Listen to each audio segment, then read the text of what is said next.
Is it to the end zone? Touchdown! Terrence Williams! But they are who we thought they were, and we let them off the hook. The 2011 winner of the Heisman Trophy is Robert Griffin III, RG3! Welcome to Up Tempo on SicEm365 Radio. Langoliers, base hit to center, and the Baylor Bears win their first Big 12 tournament championship.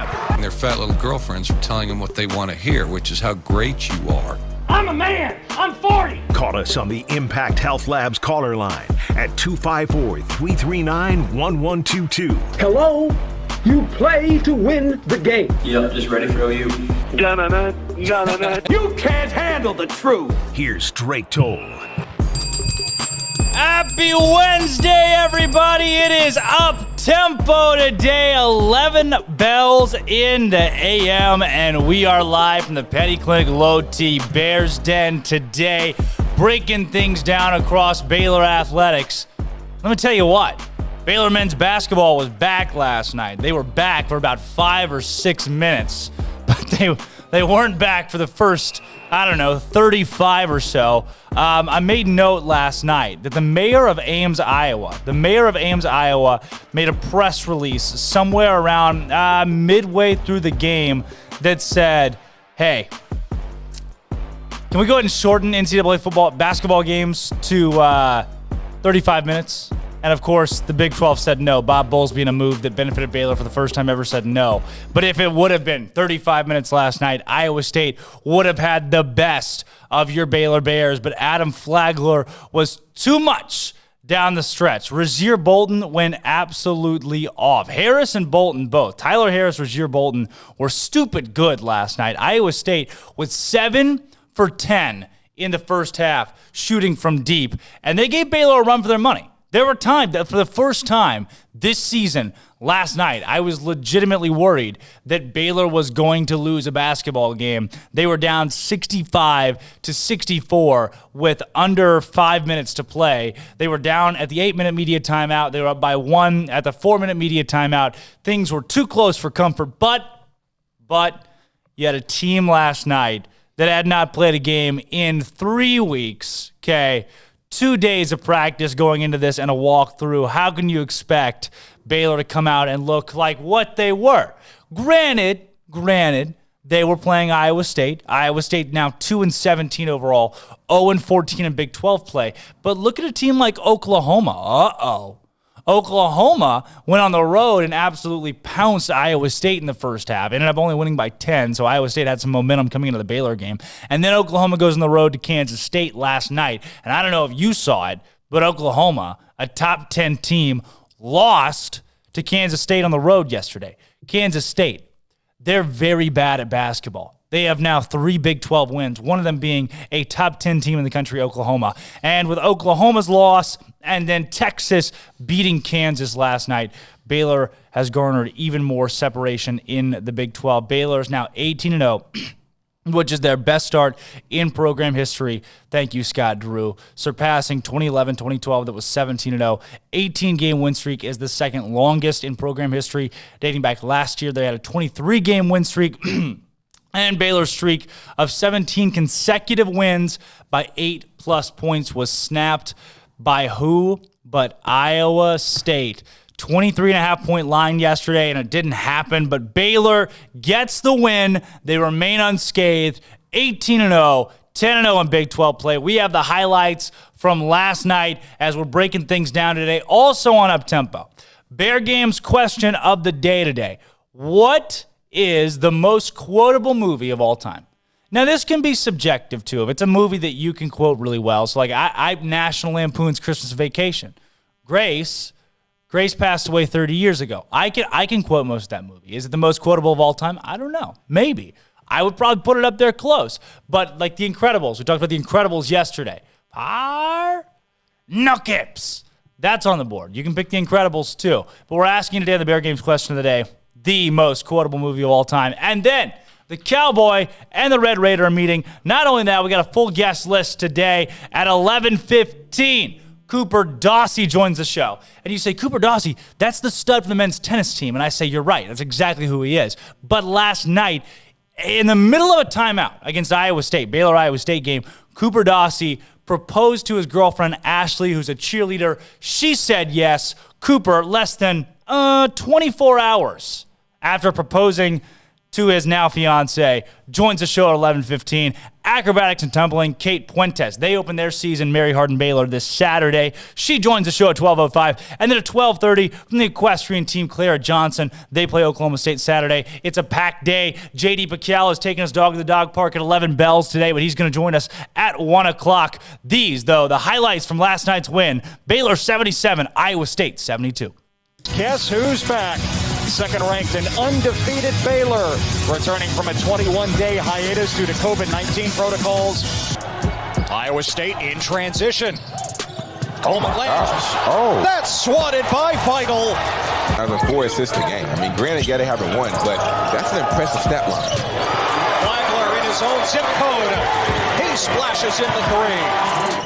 Jared Butler still has not registered a field goal attempt. There it is right on cue, and the three rolls in.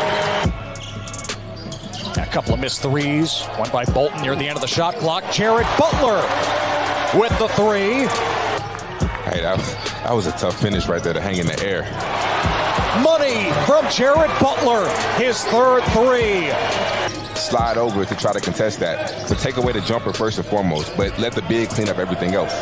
Flagler, a corner triple. Yeah, I mean, that would be huge for him. Great pass. Falfa, the throwdown for Baylor. Good defense. Teague picked up the dribble, 7 to shoot for Baylor. Here is Flagler. Bullseye! A three! Jared Butler, 9 of his 12 coming here in the second half. Giving it up to Mitchell. Mitchell slashes in for 2. Vital finally on the scoreboard. Now Vital pokes it away. In transition, he lays it home. Put Baylor on their heels.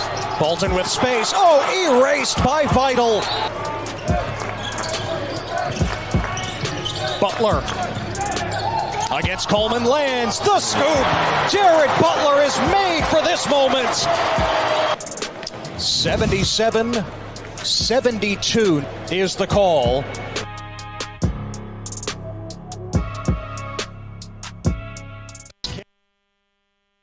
Bringing it back in the Petty Clinic Low T Bears Den. Baylor again 77-72 last night. Other games across the country. Well, before we get there, the box score. Baylor with they were down at halftime. They trailed at one point in this game 29-13, a 16-point deficit in the first half. You thought, all right, Baylor's going to come back, which they did eventually. But down the stretch, the Bears were down less than 5 minutes to go. And Iowa State just kept hitting shots. Again, Rasir Bolton was absolutely spectacular. An unbelievable performance by him and not to be outmatched by Trey Harris. But on the Baylor side, the Bears only shot 8 for 25 from deep. Very uncharacteristic for them, 32%. But you had Mark Vital, 15 rebounds last night. Jared Butler put up 18 points. And then 22 points off the bench from Adam Flagler. Baylor only went 8 deep. They were missing Everyday John last night, and you could see that hurt. Mark Vital made up for it on the boards, but missing Everyday John was not ideal for Baylor whatsoever. Iowa State shot 48% last night for the game. They made 7 3-pointers in the first half, but only 3 in the second half, and that was key. Baylor was able to lock down the three-point line, but in the end, Iowa State still shot 47.6% from deep compared to Baylor's 32%. I'll tell you where the game was won. Baylor's got the clutch factor, right? That's still there. They know how to win ball games down the stretch, especially. But the game was won at the free throw line where Baylor shot 71%. That's not great. Scott Drew, I'm sure, wants better. But 15 out of 21, 15 made free throws. Hack a bear. Iowa State was playing hack a bear last night and just trying to jack up Baylor's shots via foul for some reason, and it didn't work whatsoever because Baylor can shoot free throws pretty well. The Bears only 10 assists last night. Turnover bug hit them. They had less than 3 in the second half. I think they had 3 in the second half. But in the first half, 10 turnovers for the Bears, which is just Scott Drew doesn't like that. Scott Drew doesn't like that at all. 16, the largest lead that Iowa State held last night because of that. But in the end, Adam Flagler shooting the lights out of the basketball. Jared Butler, Maceo Teague, hitting free throws. Mark Vidal, the do-it-all guy at the end of the game, gluing things together, put Baylor on top. Scotty B, the Baylor King, on the Impact Health on the Riverbend Liquor and Wine text line. In a night where the Big 12 men's basketball conference shook up some, I take an ugly win over a bad loss.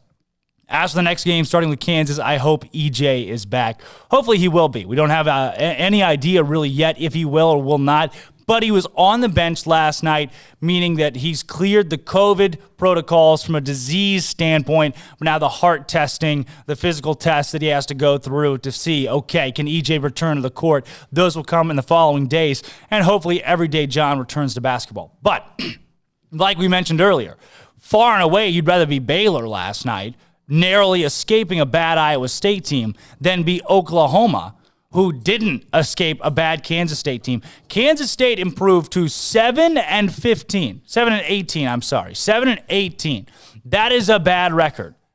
They beat Oklahoma 62-57. They held OU to 29 points in the first half, which is uncharacteristic, and then 28 points in the second half. Austin Reeves got a technical that threw the Sooners for a loop, and in the end, Oklahoma fell to Kansas State 62-57.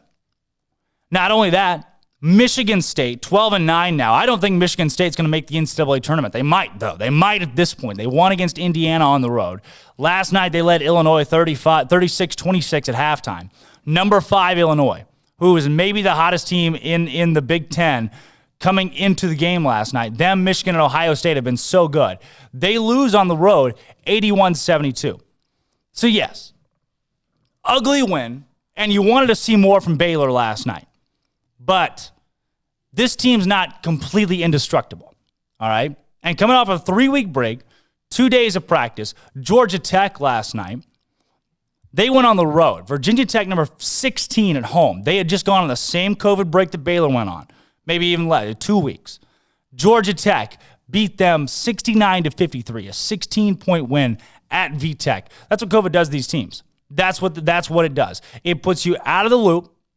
It gets you out of your rhythm. And when you come back, you're not feeling it like you were. And that's where Baylor was last night. They count themselves blessed, I'm sure. Scott Drew is not going to apologize for a win. And I don't think as Bear fans that you jump ship just because you beat Iowa State last night in the Farrell Center. Now a loss, that would have sucked. That would have been really bad. Baylor's still a 1 seed. We've seen most of the top 10 teams. Everybody outside of Baylor and Gonzaga, they've lost to bad teams. They've had weird games. Michigan lost to Minnesota by 20 earlier this year. It happens. But a win is a win is a win is a win. And I know people get tired of hearing that, but you count yourself blessed. That said, on the other end of that, if you're going to be a realist, if Baylor plays like that on Saturday in Lawrence, Kansas, they're going to lose to the Jayhawks by double digits, without a doubt. If that's Baylor's style of play, which I don't think it is. I think they come back, they practice, they get healthy, they go and they beat Kansas and Lawrence. But if they play like they did last night, they allow Kansas to shoot and play on the offensive end like they allowed Iowa State to do, it's going to be a long night for the Bears. That same Kansas team lost last night in overtime in Austin, 75-72 after leading the game 43-32 at halftime. All right. Cooper Dossey's joining the show right here. Do you have that video of the proposal, Armstrong? You do?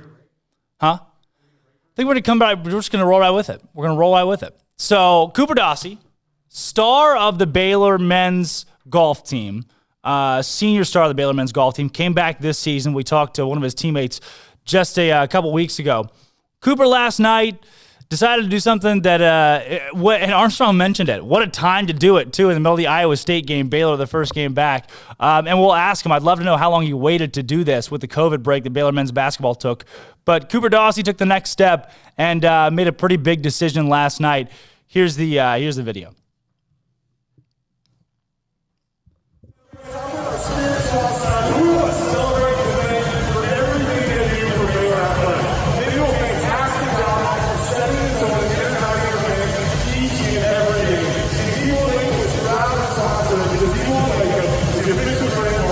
Our Baylor Spears squad. And I'm here now He's got a 10. We just want to give them a special shout out. They do a fantastic job of leading and guiding their teams throughout each and every game. Tell a big shout out, a big round of applause for our spiritual on captain. And actually, we got a special gift for you tonight because your birthday and Riverbend golf player Cooper is here.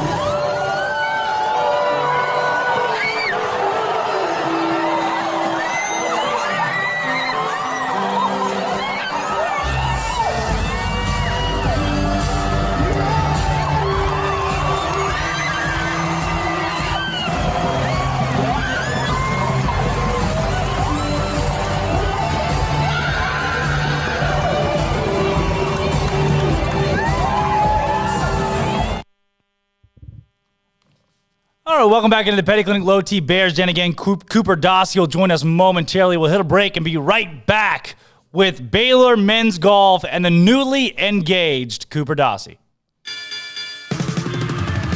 It was a weird Super Tuesday in college basketball last night, and Baylor was certainly part of it. In their first game since February 2nd, Baylor trailed Iowa State in Waco 65-64 with under 5 minutes to play in the game, but the Bears had just enough clutch to take care of business. Butler against Coleman lands the scoop. Jared Butler is made for this moment. Adam Flagler led the Bears with 22, and Jared Butler pitched in another 18 with Mark Vidal grabbing 15 boards in a 77-72 win that propelled BU to 18-0. Elsewhere, two of the biggest upsets in college basketball all season took place last night, with unranked Michigan State beating red-hot number 5 Illinois 81-72 at home. An improbable Kansas State, now 7-18, beat number 7 Oklahoma 62-57 in Manhattan. Unranked Ole Miss won at number 24 Missouri 60-53. Georgia Tech upset number 16 Virginia Tech 69-53, and 17th ranked Kansas fell at 14th ranked Texas 75-72. On the women's side, number 8 Maryland knocked off Iowa 111-93.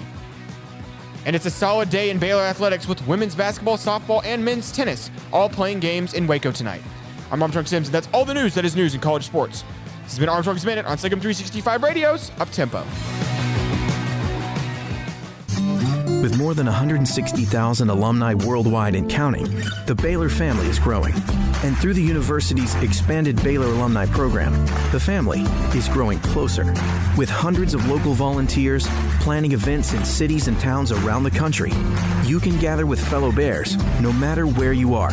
So, get connected, get something started, get involved, and make plans to get together with Baylor alumni. Visit us at baylor.edu/alumni. Don Humidor, your home with a 48-foot walk-in humidor with the elite cigar brands from around the world, including the #1 cigar of the year, Aging Room Cuatro Nicaragua. Plus, they have the great brands like Macanudo and Artur Fuente, Rocky Patel, Aston, and so much more. CBD, great for sore muscles, aches and pains, sleep, Vita Dreams, and anxiety, mild depression, general health and wellness. Their staff very knowledgeable on the subject. If anyone is curious about CBD, ask Carol and Ashley. Don Humidor in the Townwest Shopping Center off Valley Mills in Waco. What you do in privacy is your own business. What you do in public with your truck, well, that's our business at Pickup Outfitters. In your garage, it's okay for your truck to parade around in the nude with no accessories. Hey, this is still America. But when you bring your truck out in public, it's just common decency to put an outfit on your truck. And that's where we come in at Pickup Outfitters. Put a cover on that bed. Cover your rear end with a bumper and a hitch, for goodness sakes. There are women and children on the roads. And guys, don't leave your tools exposed. Put them in a toolbox. Be proud of your truck and stand tall with a lift kit. Or improve your truck's posture with a leveling kit. Add some class to your pickup with new wheels and tires. Or dress up for a date with your new RV or boat with a fifth wheel or a receiver hitch. At Pickup Outfitters, we're dedicating to making the roads decent for all Central Texans. So when taking your truck out in public, remember your manners and accessorize it properly with an outfit from Pickup Outfitters. 220 Lake Air Drive in Waco. Hey, this is Bryce Petty, former starting quarterback and two-time Big 12 champion, and I know firsthand the importance of being in top shape both on and off the field. So listen up, men. If you're feeling beat down day in and day out and looking for that high-performance edge that separates the men from the boys, then look no further than the Petty Clinic Low T in Waco. Petty Clinic is a comprehensive men's healthcare clinic with an atmosphere catering to men. Board-certified Dr. Kent Petty has a special interest in offering the highest quality medical care to men of all ages. Some of the services offered include screening and treatment for low testosterone or thyroid, infertility, high blood pressure, diabetes, high cholesterol, sleep apnea, while offering comprehensive wellness exams and complete men's health lab panels. High performance men, remember, it's not just a Petty thing. This is Bryce Petty, encouraging you to reach out and Google search Petty Clinic Low T or go to pettycliniclowt.com and get your complimentary lab screening today. Welcome back to Up Tempo on SicEm365 Radio. Welcome back into the Petty Clinic Low T Bears Den. Happy Wednesday, everybody. Coming off of a big Baylor men's basketball win, 77-72 over Iowa State. But maybe the biggest win in Waco last night. Cooper Dawsey, Ashley Sivedon. Ashley, though, she's going to be Ashley Dawsey soon enough after last night's events. But Cooper proposed at the men's basketball game to Ashley, who is a Baylor cheerleader. Cooper, man, how long has this been in the works?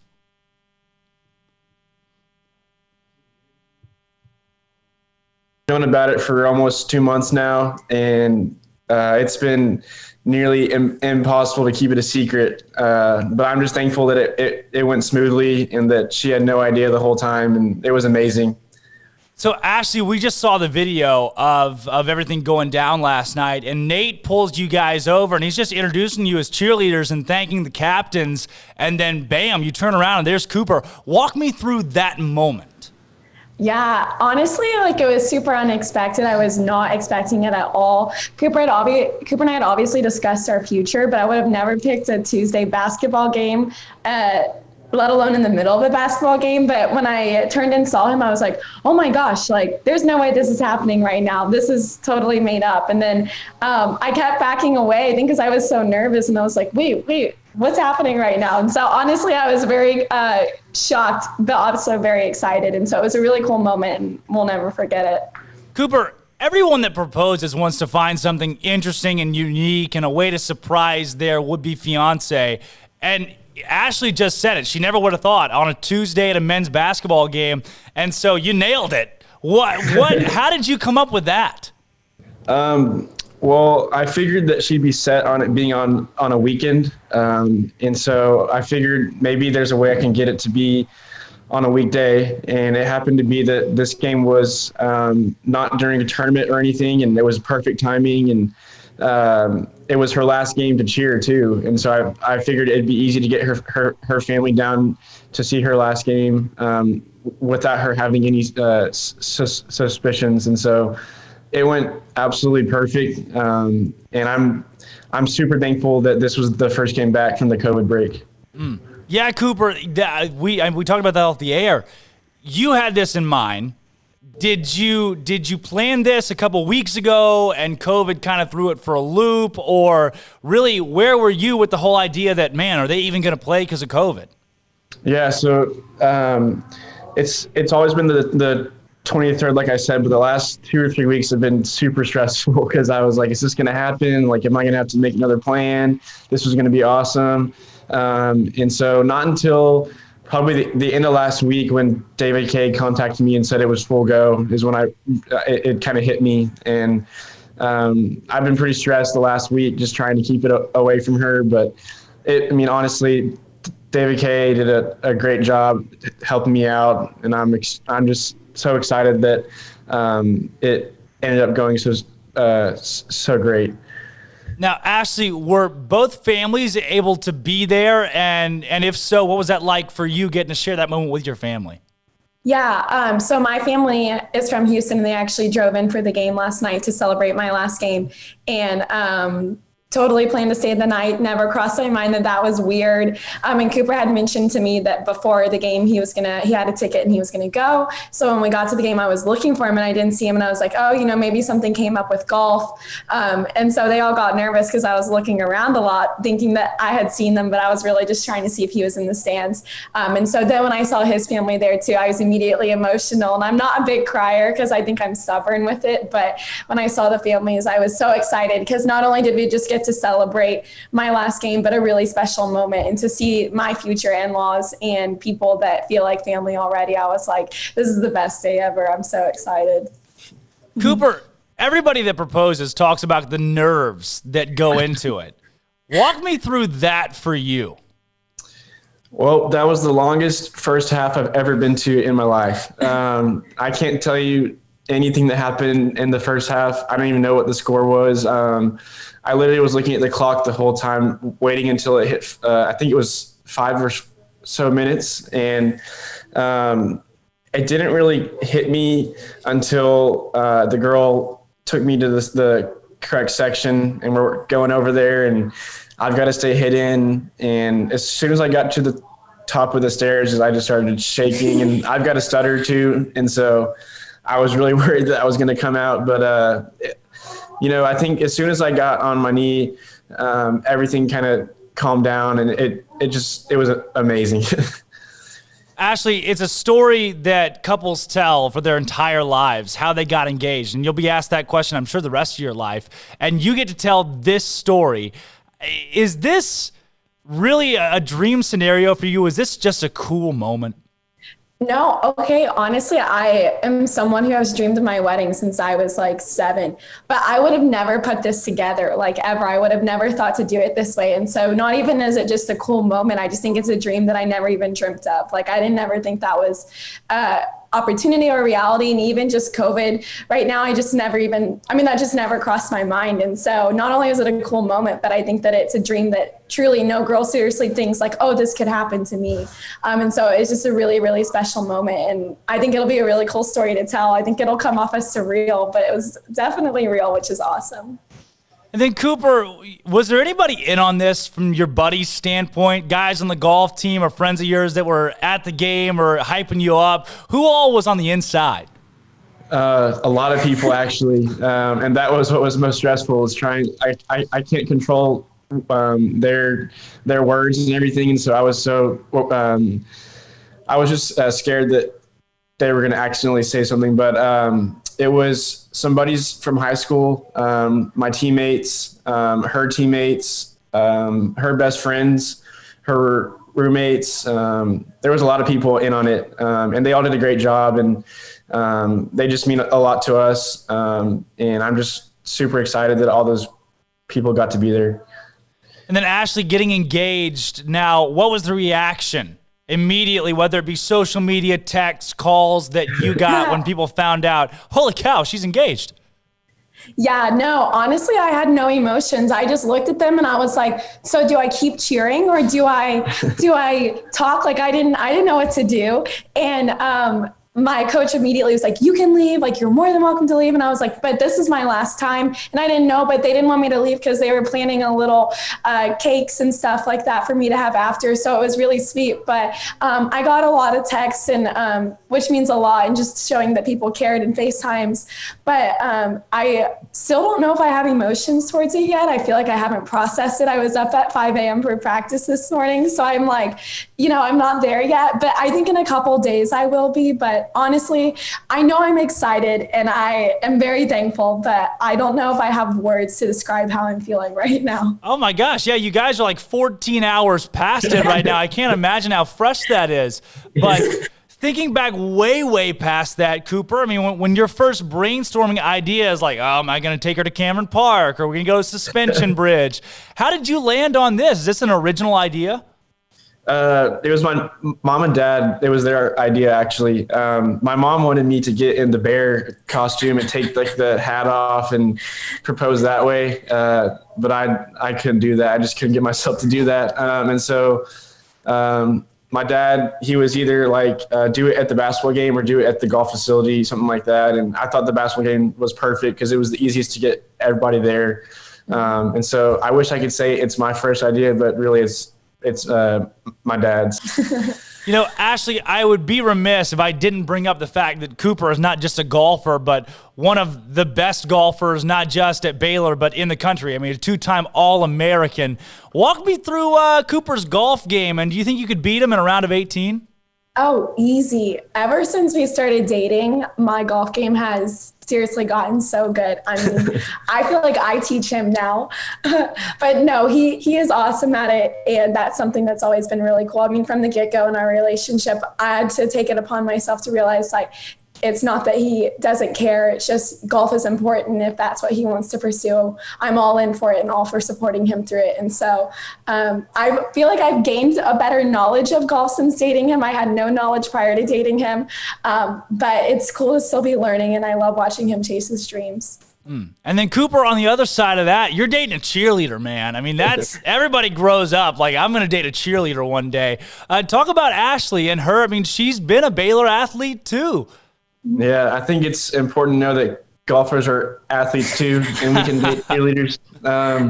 No, I think it's been really special. I think that we're both really good at what we do, but we don't let that define us. And so I think that, who we are off the course, off the court, off the field means more to each other. And I'm sure other people see us as, the Baylor golfer and the Baylor cheerleader, and we love that.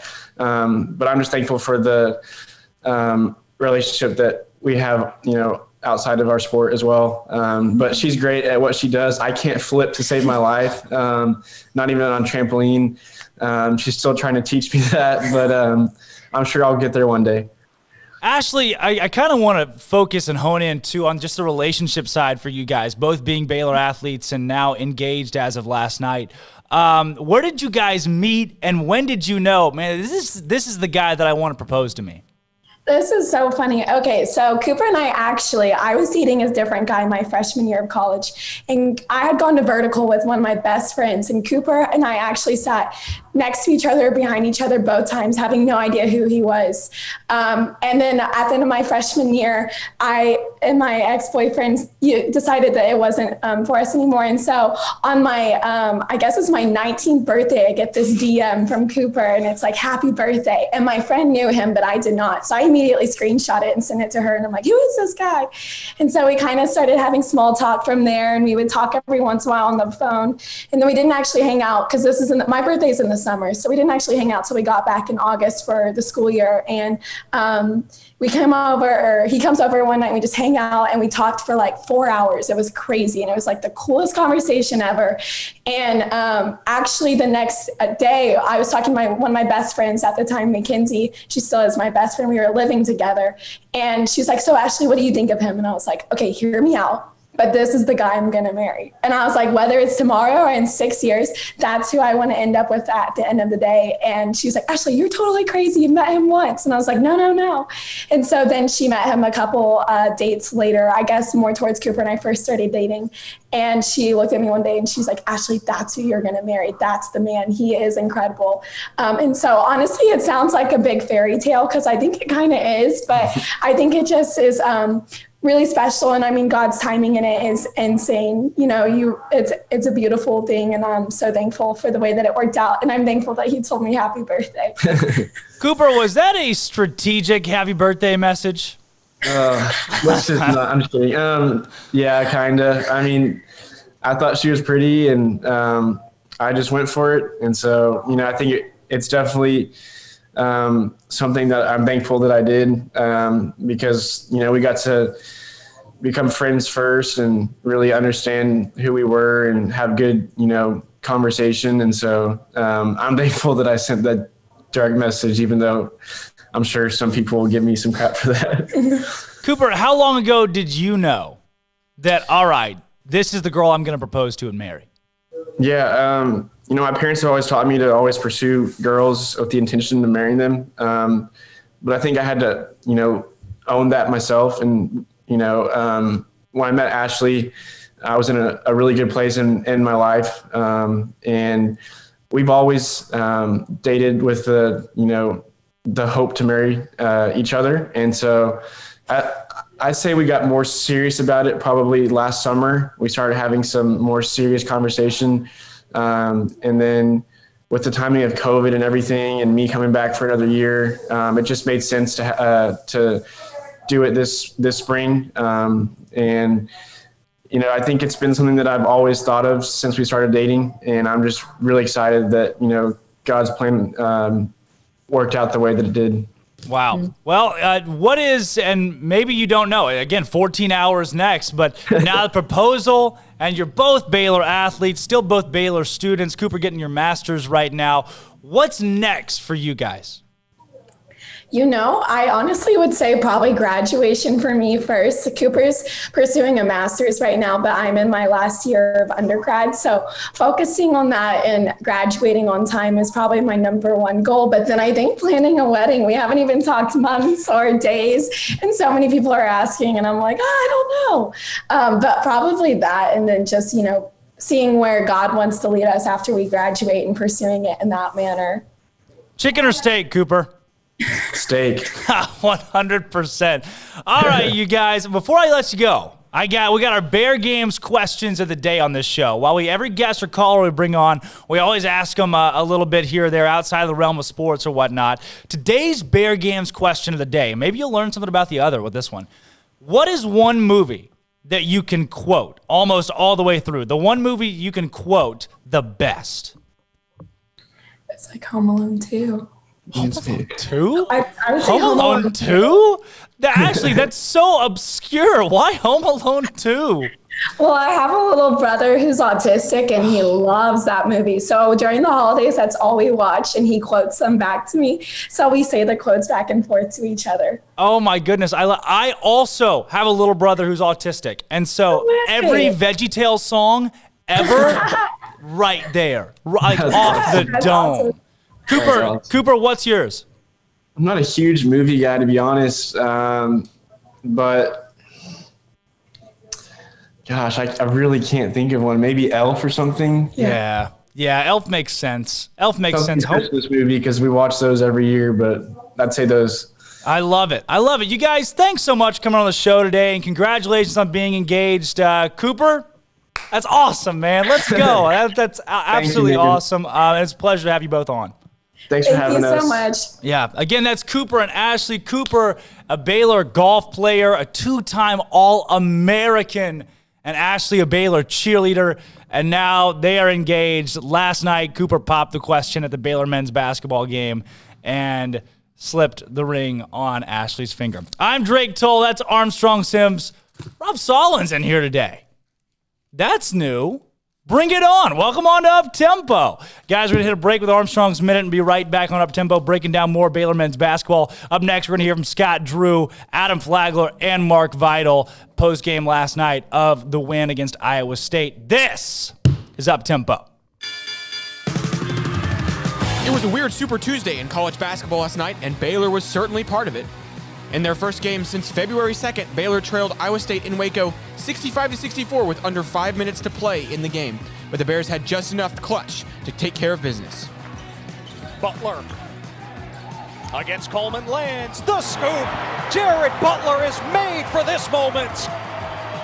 Adam Flagler led the Bears with 22, and Jared Butler pitched in another 18 with Mark Vidal grabbing 15 boards in a 77-72 win that propelled BU to 18-0. Elsewhere, two of the biggest upsets in college basketball all season took place last night, with unranked Michigan State beating red-hot number 5 Illinois 81-72 at home. And improbable Kansas State, now 7-18, beat number 7 Oklahoma 62-57 in Manhattan. Unranked Ole Miss won at number 24 Missouri 60-53. Georgia Tech upset number 16 Virginia Tech 69-53, and 17th ranked Kansas fell at 14th ranked Texas 75-72. On the women's side, number 8 Maryland knocked off Iowa 111-93. And it's a solid day in Baylor athletics with women's basketball, softball, and men's tennis all playing games in Waco tonight. I'm Armstrong Sims, and that's all the news that is news in college sports. This has been Armstrong's Minute on SicEm365 Radio's Up Tempo. At Baylor University, students can shine in their own way. Or should we say their own ways? Because there's no limit to the ways Baylor students make the world a brighter place. Whether they're leading a student organization or following a higher calling, getting advice from faculty, or taking part in world-class research, pursuing their dreams, or working toward their dream job, students find their place to shine at Baylor, where lights shine bright. Riverbend Liquor and Wine has their easy-to-access drive-thru open and convenient and clean in-store location on the corner of Lakeshore Drive and North 19th Street in Waco. Riverbend Liquor has the best and most extensive variety of craft beer selections in Waco, and Balcones whiskey, including single malt, pot still, baby blue, rye, brimstone, and the all-new lineage in stock. Riverbend Liquor and Wine, family-owned and operated, and a hidden gem in Waco on Lakeshore Drive at 19th Street. And find out more on Facebook and Instagram. From the first workout to the last practice, sports is an incredible challenge. Hi, this is Dan Ingram with the First National Bank of Central Texas, and we're proud to support each athlete, every parent, and our educators. From families, small businesses, to the biggest industry, we're here to help. With remarkable products like instant issue debit cards free at all of our banking centers, we've got banking ideas that fuel big dreams. The First National Bank of Central Texas. Familiar faces making local decisions. Member FDIC, Equal Housing Lender. Let Camille Johnson Realtors guide you seamlessly through the process of buying your dream home or selling your current one. Commercial, farm and ranch, or residential, Camille Johnson Realtors can smoothly and successfully lead you through any transaction. With a team of 28 experienced agents who are excited about serving you, Camille Johnson Realtors services the entire greater Waco area. If you're in the market to buy or sell, contact Camille Johnson Realtors, 104 Midway Center in Woodway, or find them online at www.camillejohnson.com. Camille Johnson Realtors, elegant, charming, warm. Welcome home. Waco Custom Marketplace is your home for holiday favorites for parties and the time with family. Various specials available in-store and online. A variety of steak gift boxes with 4 ribeyes for $70, 4 bacon wrapped fillets for $55, or 4 New York strips for $50, and all come with steak butter. Fall snack box for watching a game or wrapping presents or hosting people at your house, including summer sausage, split horn, and jalapeno cheese, and salted crackers for only $35. 2 pieces of lobster tails with herb butter and 2 bacon wrapped fillets for $60. Order online or call in advance to ensure availability, or drop by Waco Custom Marketplace at 425 Lake Air Drive. Waco Custom Marketplace has a full-service butcher shop for customized orders or cuts of your favorite steaks or beef tenderloin or specially ordered prime rib roast. Plus, what you want with pork, poultry, seafood, and more. Waco Custom Marketplace, 425 Lake Air Drive in Waco, or WacoCustomMarketplace.com. Welcome back to Up Tempo on SicEm365 Radio. Here's Drake Toll. Welcome back into the Petty Clinic Low T Bears Den. I'm Drake Toll. Armstrong Sims, Rob Solon is in today. Baylor on top of Iowa State last night. Final score 77-72 on top of the Cyclones, trailing by 5 at the half. You thought, all right, Baylor, which Jared Butler drained a 3 to start the second half. So one could assume that Baylor would jump out and just swallow Iowa State in the second half, but not so fast, my friend. It's not exactly how it happened. Iowa State, they came out firing too. They were hitting from deep all night long. Trey Harris, 8 for 12 from deep, or 8 for 12 overall last night, shooting from the field. And then Regier Bolton was just almost as good. He ended up scoring 21 points last night compared to Trey Harris's 22. But on the Baylor side, it was Adam Flagler with 22 off the bench. Iowa State had just 7 bench points. Baylor finished with 26 last night. That was a big difference. And then free throws were the difference as well in Baylor's 77-72 win. It was ugly. Yes, it was ugly, but it was a win. This from Scott Drew, Adam Flagler, and Mark Vital last night after... What? Oh, Armstrong? Tell the folks at home what's going on. We're waiting on this file to download. Do you see it? I do see it. It's downloading. This. Nope. From. Not yet. Scott. You have to drag Drew. this out. So we got the bites from Scott Drew. Again, Mark Vidal, Adam Flagler. All right, we got it now. And He's just talking around him. These all breaking down last night's men's basketball game, the win for Baylor. A lot of good questions that were asked about the game, and here are those. Big 12 is a vicious, when I say vicious, conference, and we knew that Iowa State is never going to back down, so we wanted to just come out there and rally back, and it was an exciting game. Hey, Adam, you guys were missing Jonathan Chachua tonight. How much did you guys miss his energy on the court? We definitely missed him out there. He's a great teammate, and he brings that energy, that fire, and we definitely missed him out there, but we knew that we had to have the next man step up, and I think we did that. So. And did it feel good having such a tight ball game, something that was a new experience for you guys to prepare you more for March? It was fun, but we definitely don't ever want to get down like that. But it was a fun game. We're glad we came back. Yeah, Adam, you guys closed the half. I think it was like a 17-5 run to get to within 5. How big was that run for you guys just to get within striking distance at the half? It was big time. We just tried to take advantage of every possession, and we knew that if we could just continue to chop down in the lead, that we could come back and win the game. What did you guys learn about your offense tonight? Because you guys have been so good in transition, but you didn't really get that much of an opportunity tonight. So what did you learn about what this offense can do without that part of it? We just learned that we can score at a high level. We knew that it wasn't one thing that we solely were good at offensively. We have a lot of things that we can do. So it was just good to know that we could adjust on the fly and be able to still win the game. Yeah, having this layoff this late in the season, it was a great comeback win tonight. But can you tell me what you think it'll take out of you and your teammates moving forward to try and ramp back up to be your best, kind of when it matters the most? It's going to take a lot, but we have a group of guys that really want it. And when we all put our minds to it, when we're all playing selfless and for each other, we know that we can compete with anybody and get the job done. So we're excited for the challenge. Getting over the hump tonight, knowing how difficult it was, can that springboard you guys? It definitely can. We're definitely going to go back and watch film and just see where we went wrong. But we know that this season is a marathon, and we're just excited to be a part of it.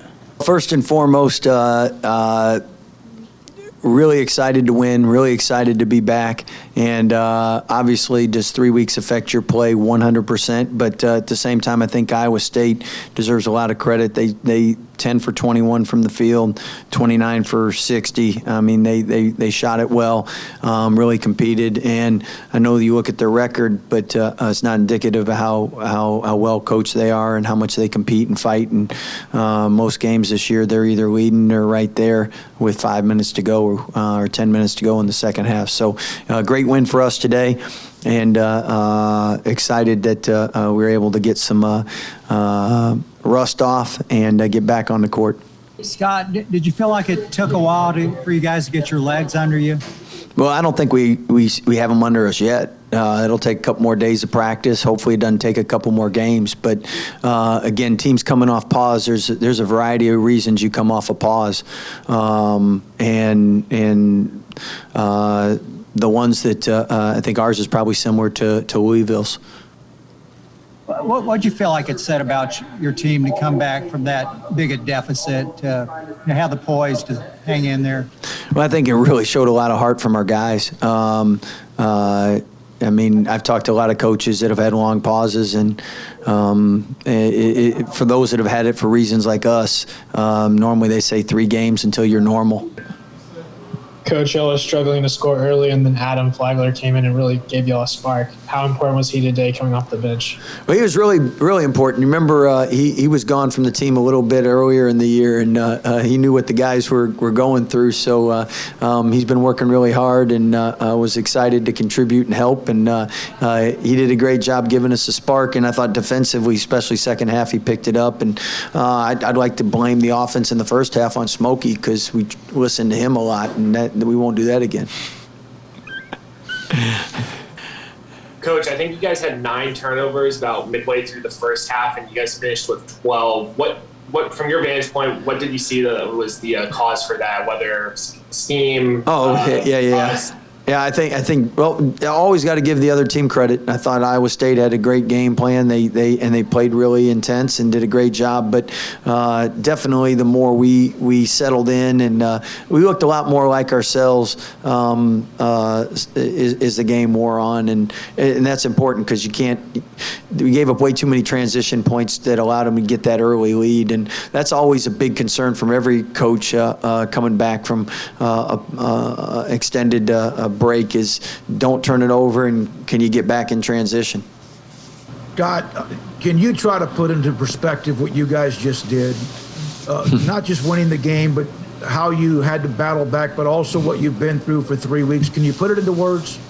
Well, if COVID wasn't enough for us, then you throw in a blizzard on top of it or an ice storm. I mean, we've seen two things supposedly once every 100 years, and hopefully this is like a once in 100 type season, but happens a lot more after this. So, I mean, our guys, I think, have been really positive all year long, controlled what they could control. But tonight was really a gut check. I mean, their closest game was, I think, 8 points. And when you're not playing well and you're not back to what you're used to, and you can battle back and get a win when all the pressure's on you, that says a lot about our guys. And again, when you make history, it's never easy. And best start in Baylor history, that 18th win was a tough one, just like all the others.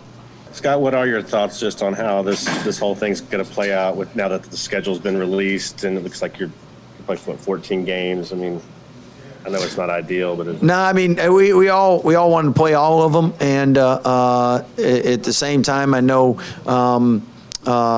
Like when you watch the Super Bowl, it was a blessing we were able to get to that point. And I think when we finish the college basketball season, no matter how many games we've been able to play, it's a blessing these guys had that opportunity, especially last year when people didn't have an opportunity to play in March. So again, I haven't had a chance to look at everybody's conference schedule and see exactly who everybody plays when and when we play everybody. But I can tell you one thing, I'm going to sleep well tonight.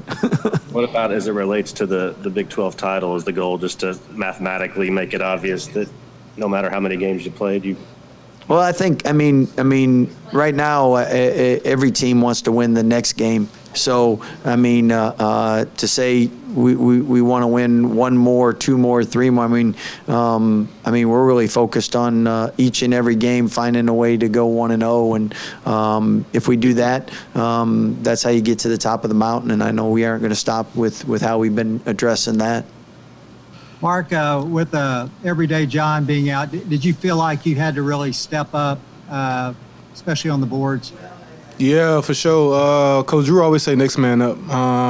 You never know what's going to happen. We prepare for this, with COVID and everything. So Coach Drew already told us, like, the next man got to step up, and he preached that a lot. So when that happened, I know I had to get back into the groove of me playing, the way I used to when I was playing the 5. If you remember, a couple years ago, I played the 5, so I had to remember some of those stuff and get back into that groove. But I think Flo did a good job, too, also stepping up. A lot of guys, Matt also played a little bit of 4-5, so with those guys, everybody had to step up, next man up.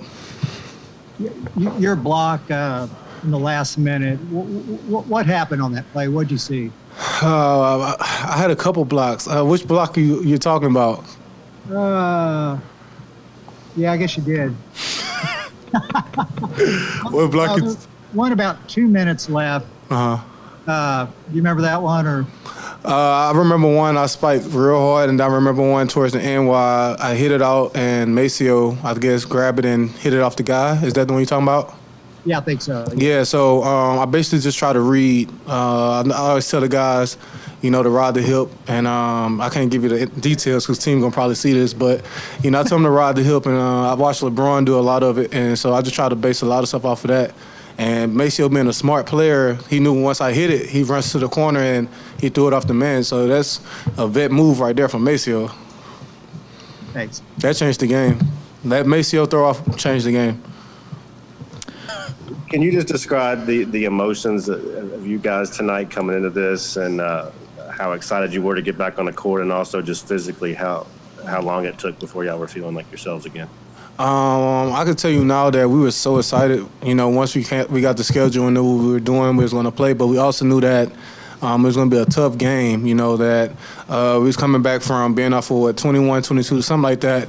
Being off for that long, and then we know some guys going to probably be fatigued, and so we just prepared it in a different way. We knew that was going to be a tough battle, and Iowa State can beat anybody. I don't care. I don't even look at their record. Because I know they can beat. You see in the first half how great they is. Like, they're a good team. They can beat you. So we knew it wasn't going to be a 24 blowout or something like that. Like people be saying on Twitter. I'll be watching y'all.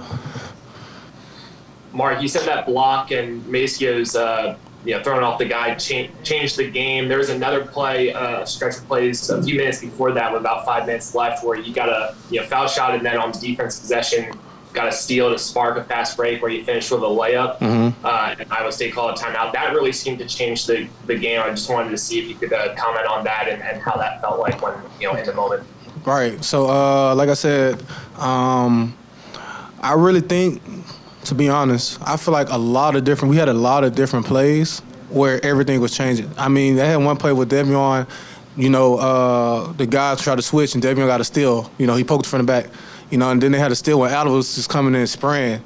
I mean, it's so many different plays, and the play you talking about, I feel like it also changed the game. But we can go down a list and see how many different plays that we have from different guys. I feel like a lot of guys stepped up, So with that play right there in particular, what I'm saying, I just know that once that block happened, I got to run the flow. And Coach always preached to me, you got to run the flow, so nobody can keep up with you. So I ran the flow, great pass. Coach called a timeout that changed everything. Everybody got loud, the crowd got loud.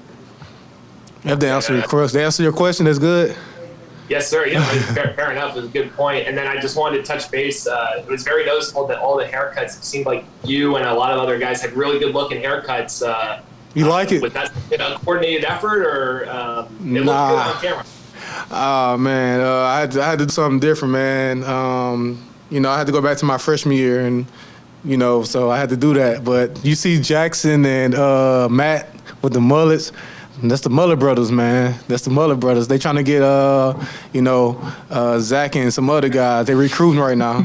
They might even get DK to do something. DK got to grow his out. Nope.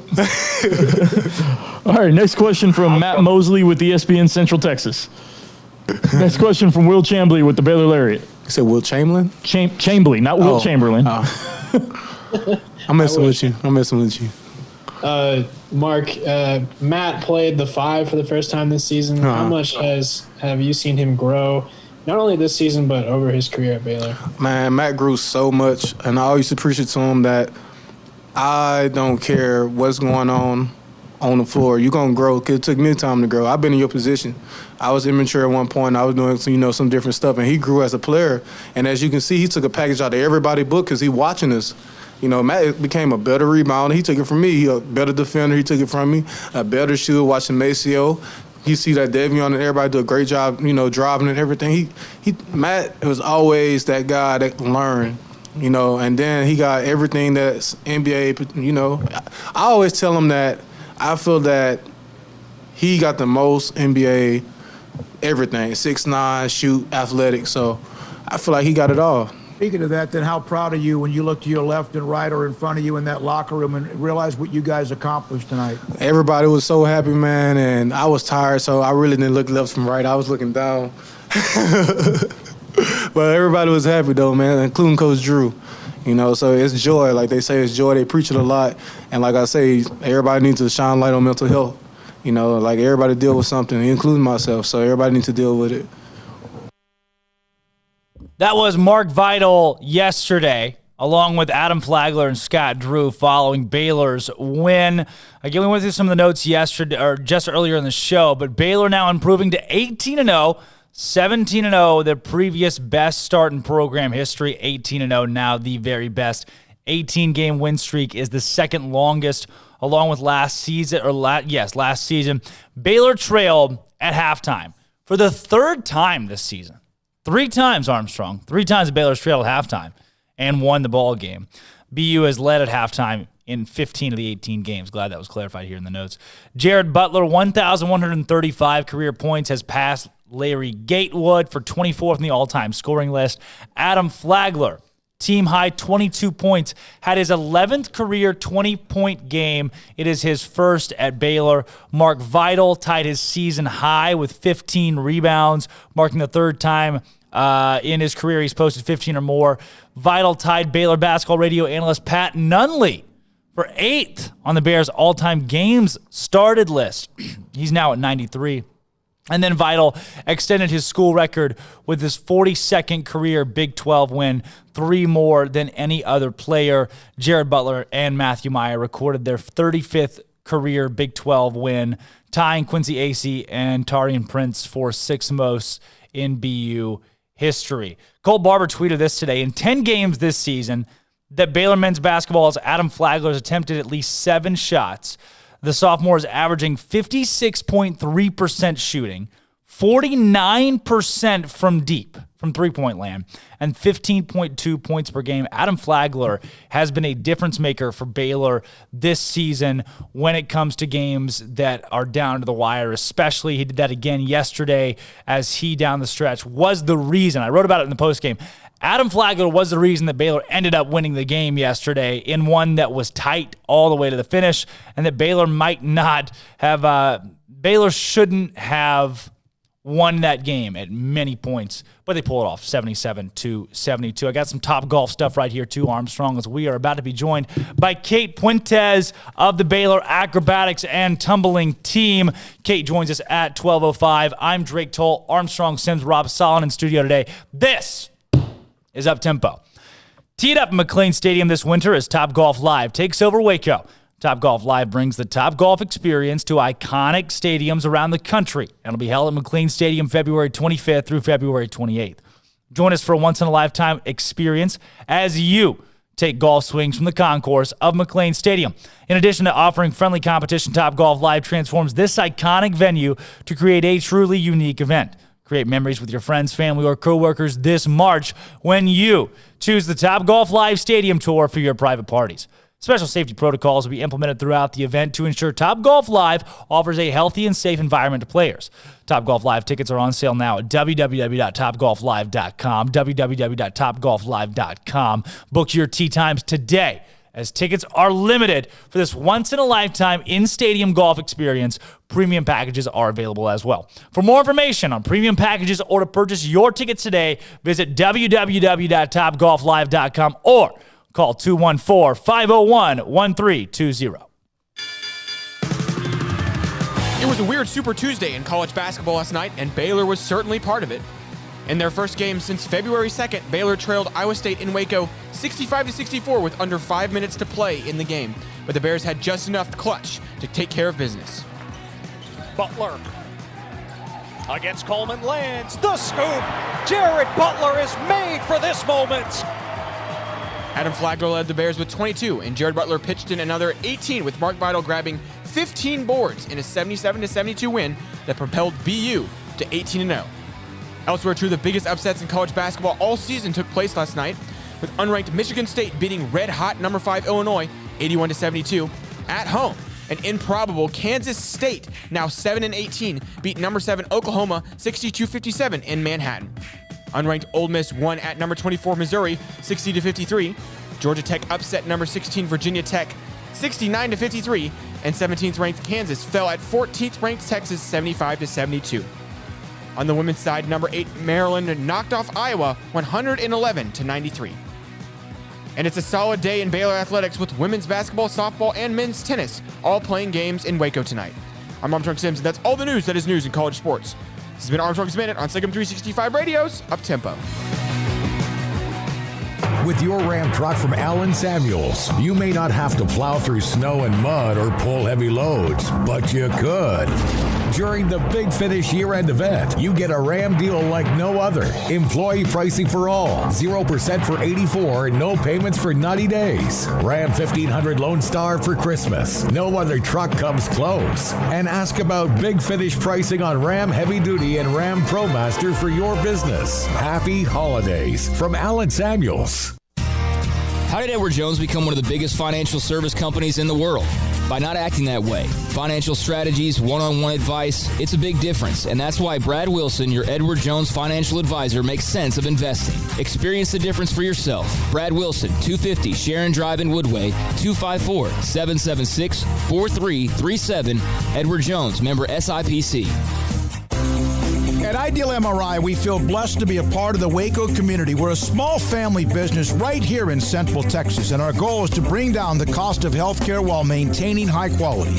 At times like this, the cost of healthcare has never been more important, and unfortunately, significant illnesses and injuries still occur. That's why Ideal MRI is open and here to serve you through the difficult time. We offer premium MRIs just like a hospital with state-of-the-art technology and specialists, but you'll pay less.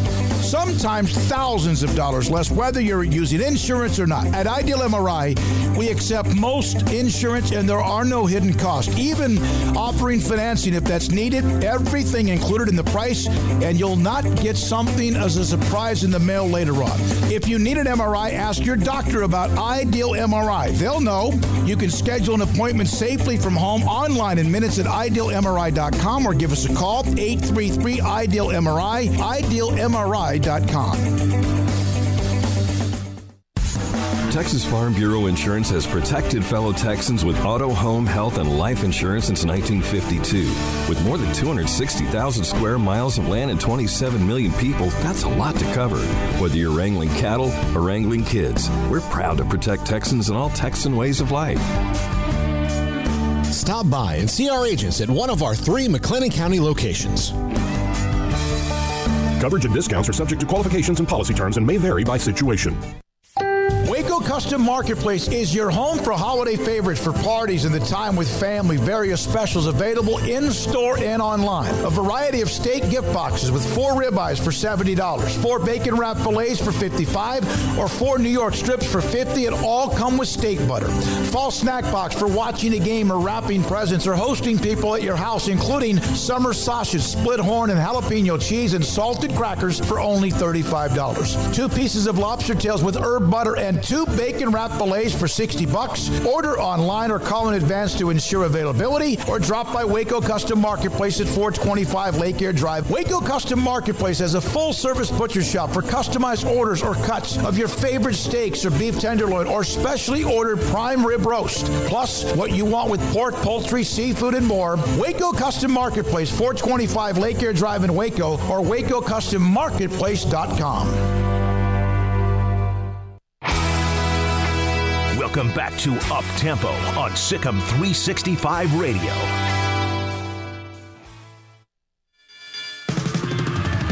It was a weird Super Tuesday in college basketball last night, and Baylor was certainly part of it. In their first game since February 2nd, Baylor trailed Iowa State in Waco 65-64 with under 5 minutes to play in the game, but the Bears had just enough clutch to take care of business. Butler against Coleman, lands the scoop. Jared Butler is made for this moment. Adam Flagler led the Bears with 22, and Jared Butler pitched in another 18 with Mark Vidal grabbing 15 boards in a 77-72 win that propelled BU to 18-0. Elsewhere, two of the biggest upsets in college basketball all season took place last night, with unranked Michigan State beating red-hot number 5 Illinois 81-72 at home. And improbable Kansas State, now 7-18, beat number 7 Oklahoma 62-57 in Manhattan. Unranked Ole Miss won at number 24 Missouri 60-53. Georgia Tech upset number 16 Virginia Tech 69-53, and 17th ranked Kansas fell at 14th ranked Texas 75-72. On the women's side, number 8 Maryland knocked off Iowa 111-93. And it's a solid day in Baylor athletics with women's basketball, softball, and men's tennis all playing games in Waco tonight. I'm Armstrong Sims, and that's all the news that is news in college sports. This has been Armstrong's Minute on SicEm365 Radio's Up Tempo. All right, welcome back on the Petticoat Low T Bears Day. A little bit of Armstrong's Minute action right there. Kate Puentes joins us momentarily. Kate, academic All-Big 12 at-large, second team last year, and a member of the Baylor acrobatics and tumbling team. Acrobatics and tumbling with numerous national championships now under Coach Felicia Mulkey, who joined the show a few weeks ago, and they open up their season this weekend on Saturday against Mary Hardin Baylor.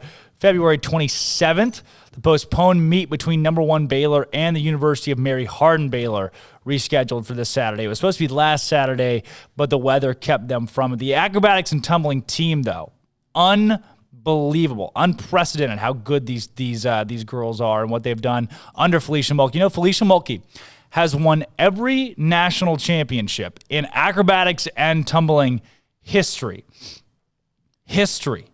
They're number 1 in the NCATA poll coming into this season. Baylor Acrobatics and Tumbling, winners of 5 consecutive National Collegiate Acrobatics and Tumbling Association National Championships, and they're looking to do that again this season. We are now joined by Kate Puentes, coming on, a member of the Baylor Acrobatics and Tumbling team. Let's see. Kate, can you hear me okay? Yeah, I can. Perfect. Kate, welcome on to Uptempo. Thanks for joining us today. We were just breaking it down how you guys have been crowned national champions 5 times. You were part of that in your freshman campaign, a national championship run. And now going into your junior season at Baylor, opening things up this weekend. How excited are you to get this thing rolling? I'm so stoked. I'm really excited. We've, having the last season cut off short, we're all just super ready and prepared and just can't wait for our first meet. You know, Kate, one of the things we were just talking about, too, is Coach Felicia Mulkey and her footprint on the sport of acrobatics and tumbling. She is, bar none, the best to ever do it. Talk about your coach and just what she means to you in this program. Coach Fee is an amazing coach. I mean, she created the sport. So, she knows what she's doing. She's done this for years. And, she impacts our team in such a positive way. And she not only makes us great athletes, but great people. And we really look up to her in so many ways. Not only that, Kate, Felicia Mulkey, not just being Baylor's coach, but really across the country, spearheading the sport of acrobatics and tumbling. What does she mean to this sport? Just having a strong woman like her coming into this field and creating this sport, she's huge. She set the standard and she continues to raise the bar every single year. And I think, we all look up to her in so many ways. So, Kate, we've talked to a couple of acrobatics and tumbling people related to the program and the team about when COVID hit last year and where you guys were and kind of how that all stacked up for your program. Walk me through when you first got the news, okay, last season was in jeopardy. We were coming home from a meet and it was right before spring break. And that's when we got the news that we all went home for our spring breaks. And we heard that, we weren't coming back. We weren't going to have our next meet. We weren't sure what the rest of the season was going to look like. And, it was a real bummer. Our whole team was just devastated. It really sucked that we weren't going to be able to finish out our season. We weren't going to be able to, win another championship. And I think that kind of fueled the fire for this year. And we have so much on the line because we want to, step up and prove what we could have done last year and even do it better this year. And then was it a fear of yours that you would not get to compete again with that senior group from last year's team? Did you feel like maybe, just maybe, their careers were done thanks to COVID-19? For sure. It was mostly a sad moment for them because we knew that we weren't sure if they were going to get an extra year or what that was going to look like for them. So we were all hurting for our seniors because we knew that, it's your senior year. This is exactly what you look forward to. It's supposed to be your best year. You're supposed to go all out. And yeah, we were really hurting for them. We weren't sure if they were going to get another opportunity and what the rest of their career was going to look like.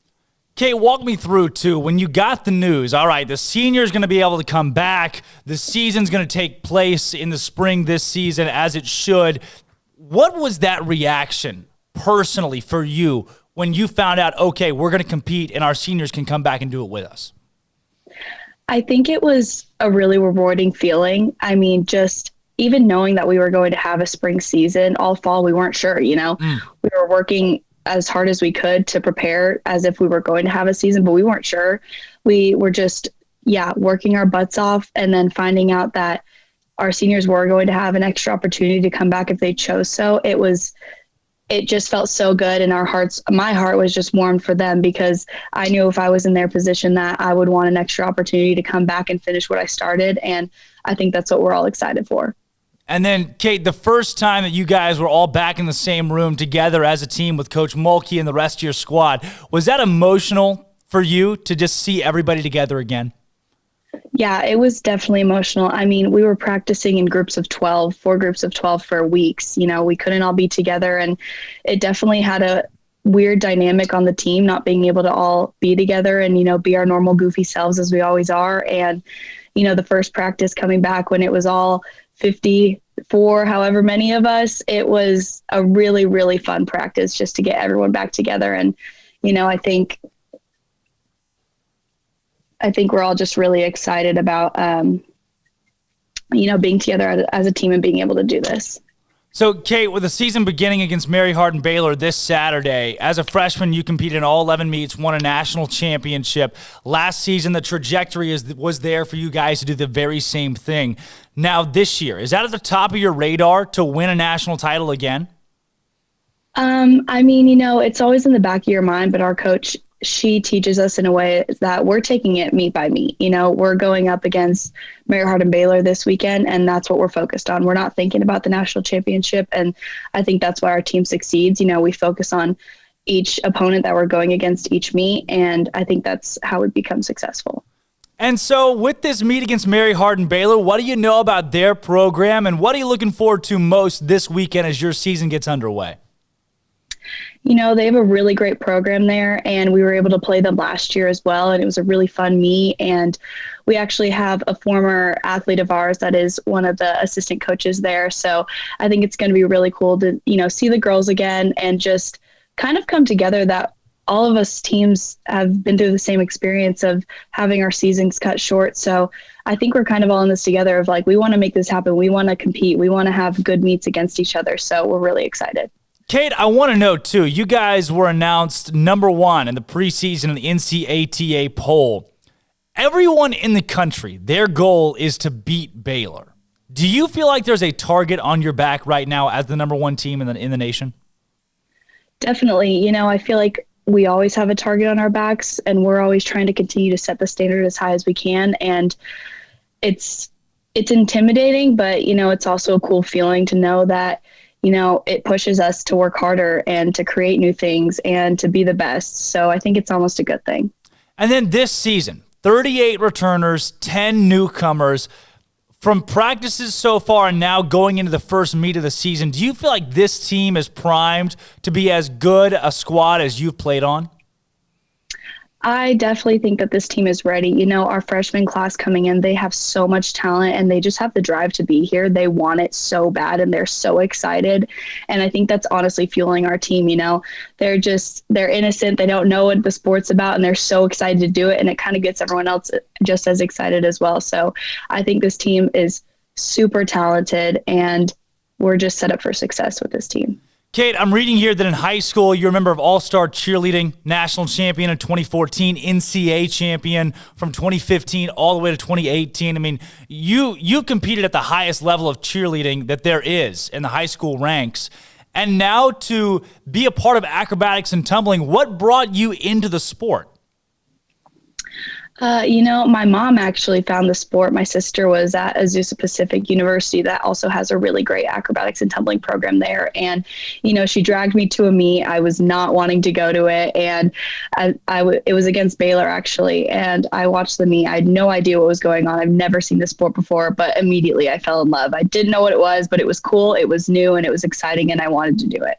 What does it feel like, too? You are a member of a sport that is on the cutting edge of college athletics. Now, getting the nod to be an NCAA sanctioned sport, what does it feel like to be a part of that, one of the trailblazers that are helping get this sport the recognition it deserves?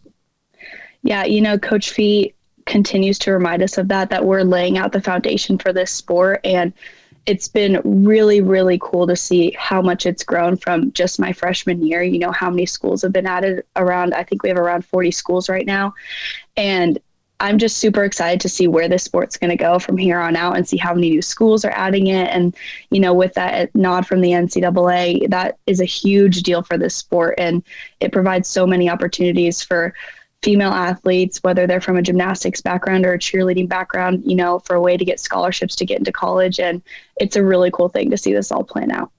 And Kate, for you, as the season kicks off this Saturday, what are the goals that maybe you have set and the team has set going into this 2021 season? I think our main goal was to not make any excuses. It doesn't matter that we had a snowstorm last week and we couldn't practice for a few days, or it doesn't matter that we have people out from COVID. We need to set all those excuses aside and just perform to our top level, push each other, keep that competitive aspect on the team, keep people wanting to beat each other, wanting to get on that mat and compete. And, I think we are just so excited to just start competing finally. We're just ready to get into this season and just get it started off with a bang. I was reading up on your bio, being from Southern California, Southern California, the snowstorm that hit last week, how did you hold up?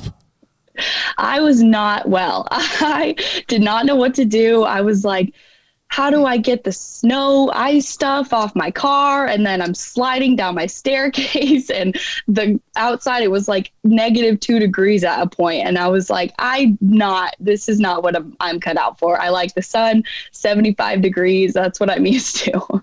See, when I visited Baylor as a student for the first time, it was like 103 the day that we came. And I thought, all right, I can do this. I like the heat. I don't think last week is how it's supposed to go. No, not at all. I think they haven't seen snow like that in like 30 years or more than that. It was seriously insane. I said, who would have thought at Baylor in Waco, Texas, that it was going to be a complete snowstorm for a week? The new normal. How about it? Yeah. Well, Kate, before we get you out of here, we got our Bear Games questions of the day that we ask everybody every day, and they're always a little bit off the wall. We just take a break from sports to just pick your brain a little bit. And today's Bear Games question of the day, I want to know, what movie can you quote best? Ooh, a movie. That's a great question. I mean, my favorite movie is Pirates of the Caribbean. I can probably quote it best. Wow, I will retweet that. I will. Yeah. Wow, raise hand function. Yes. Is that so? You if you had to quote a movie, that's the one you're going with? Yeah, definitely my favorite movie by far.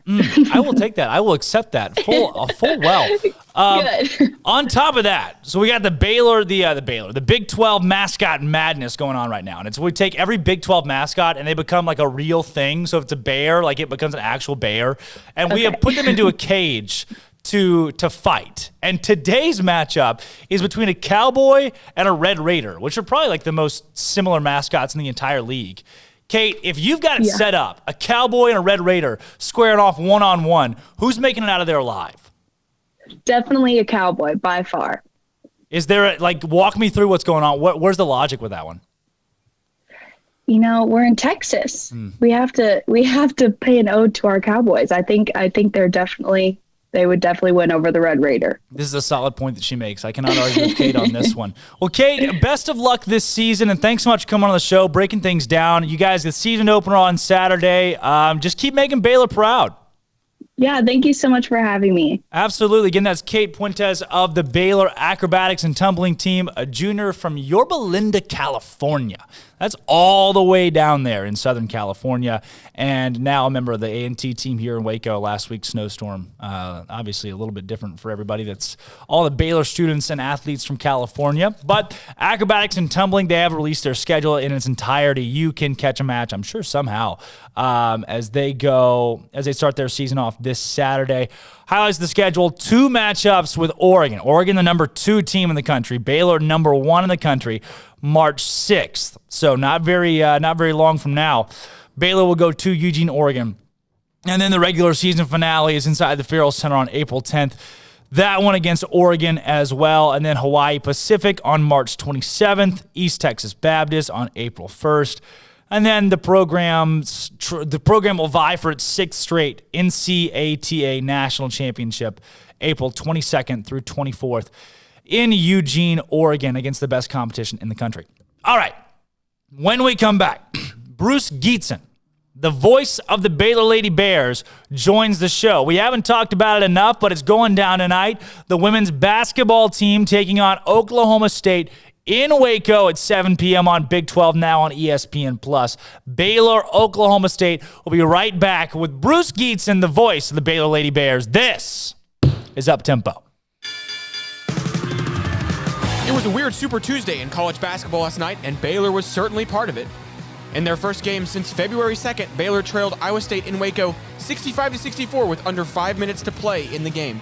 But the Bears had just enough clutch to take care of business. Butler against Coleman lands the scoop. Jared Butler is made for this moment. Adam Flagler led the Bears with 22, and Jared Butler pitched in another 18 with Mark Vidal grabbing 15 boards in a 77-72 win that propelled BU to 18-0. Elsewhere, two of the biggest upsets in college basketball all season took place last night, with unranked Michigan State beating red-hot number 5 Illinois 81-72 at home. And improbable Kansas State, now 7-18, beat number 7 Oklahoma 62-57 in Manhattan. Unranked Ole Miss won at number 24 Missouri 60-53.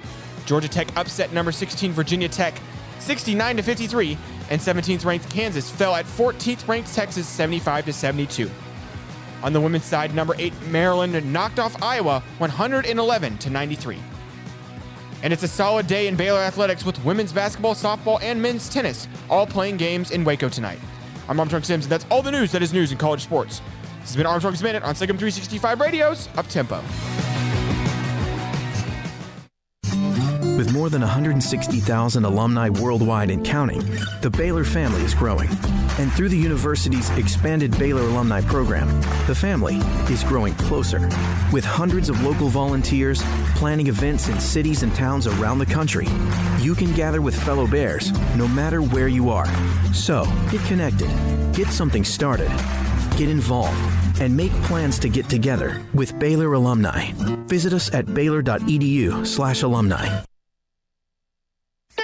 Don's Humidor, your home with a 48-foot walk-in humidor with the elite cigar brands from around the world, including the #1 cigar of the year, Aging Room Cuatro Nicaragua. Plus, they have the great brands like Macanudo and Artur Fuente, Rocky Patel, Aston, and so much more. CBD, great for sore muscles, aches and pains, sleep, Vita Dreams, and anxiety, mild depression, general health and wellness. Their staff very knowledgeable on the subject. If anyone is curious about CBD, ask Carol and Ashley. Don's Humidor in the Townwest Shopping Center off Valley Mills in Waco. What you do in privacy is your own business. What you do in public with your truck, well, that's our business at Pickup Outfitters. In your garage, it's okay for your truck to parade around in the nude with no accessories. Hey, this is still America. But when you bring your truck out in public, it's just common decency to put an outfit on your truck. And that's where we come in at Pickup Outfitters. Put a cover on that bed. Cover your rear end with a bumper and a hitch, for goodness sakes. There are women and children on the roads. And guys, don't leave your tools exposed. Put them in a toolbox. Be proud of your truck and stand tall with a lift kit. Or improve your truck's posture with a leveling kit. Add some class to your pickup with new wheels and tires. Or dress up for a date with your new RV or boat with a fifth wheel or a receiver hitch. At Pickup Outfitters, we're dedicating to making the roads decent for all Central Texans. So when taking your truck out in public, remember your manners and accessorize it properly with an outfit from Pickup Outfitters. 220 Lake Air Drive in Waco. Hey, this is Bryce Petty, former starting quarterback and two-time Big 12 champion, and I know firsthand the importance of being in top shape both on and off the field. So listen up, men. If you're feeling beat down day in and day out and looking for that high-performance edge that separates the men from the boys, then look no further than the Petty Clinic Low T in Waco. Petty Clinic is a comprehensive men's healthcare clinic with an atmosphere catering to men. Board-certified Dr. Kent Petty has a special interest in offering the highest quality medical care to men of all ages. Some of the services offered include screening and treatment for low testosterone or thyroid, infertility, high blood pressure, diabetes, high cholesterol, sleep apnea, while offering comprehensive wellness exams and complete men's health lab panels. High performance men, remember, it's not just a Petty thing. This is Bryce Petty, encouraging you to reach out and Google search Petty Clinic Low T or go to pettycliniclowt.com and get your complimentary lab screening today.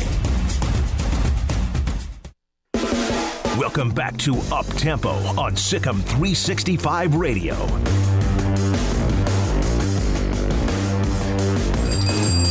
Welcome back into the Penny Clinical OT Bears Den. We didn't promise it to you, but it's going to happen today.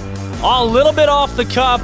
We're making do, and you are the ones that benefit from it because you get to hear from Bruce Geetson, the voice of the Baylor Lady Bears. Bruce, thanks for joining us on the show today. Absolutely, Drake. Hey, you need some more stuff on your table there. I don't know. Do you have any Lady Bear memorabilia you can send over?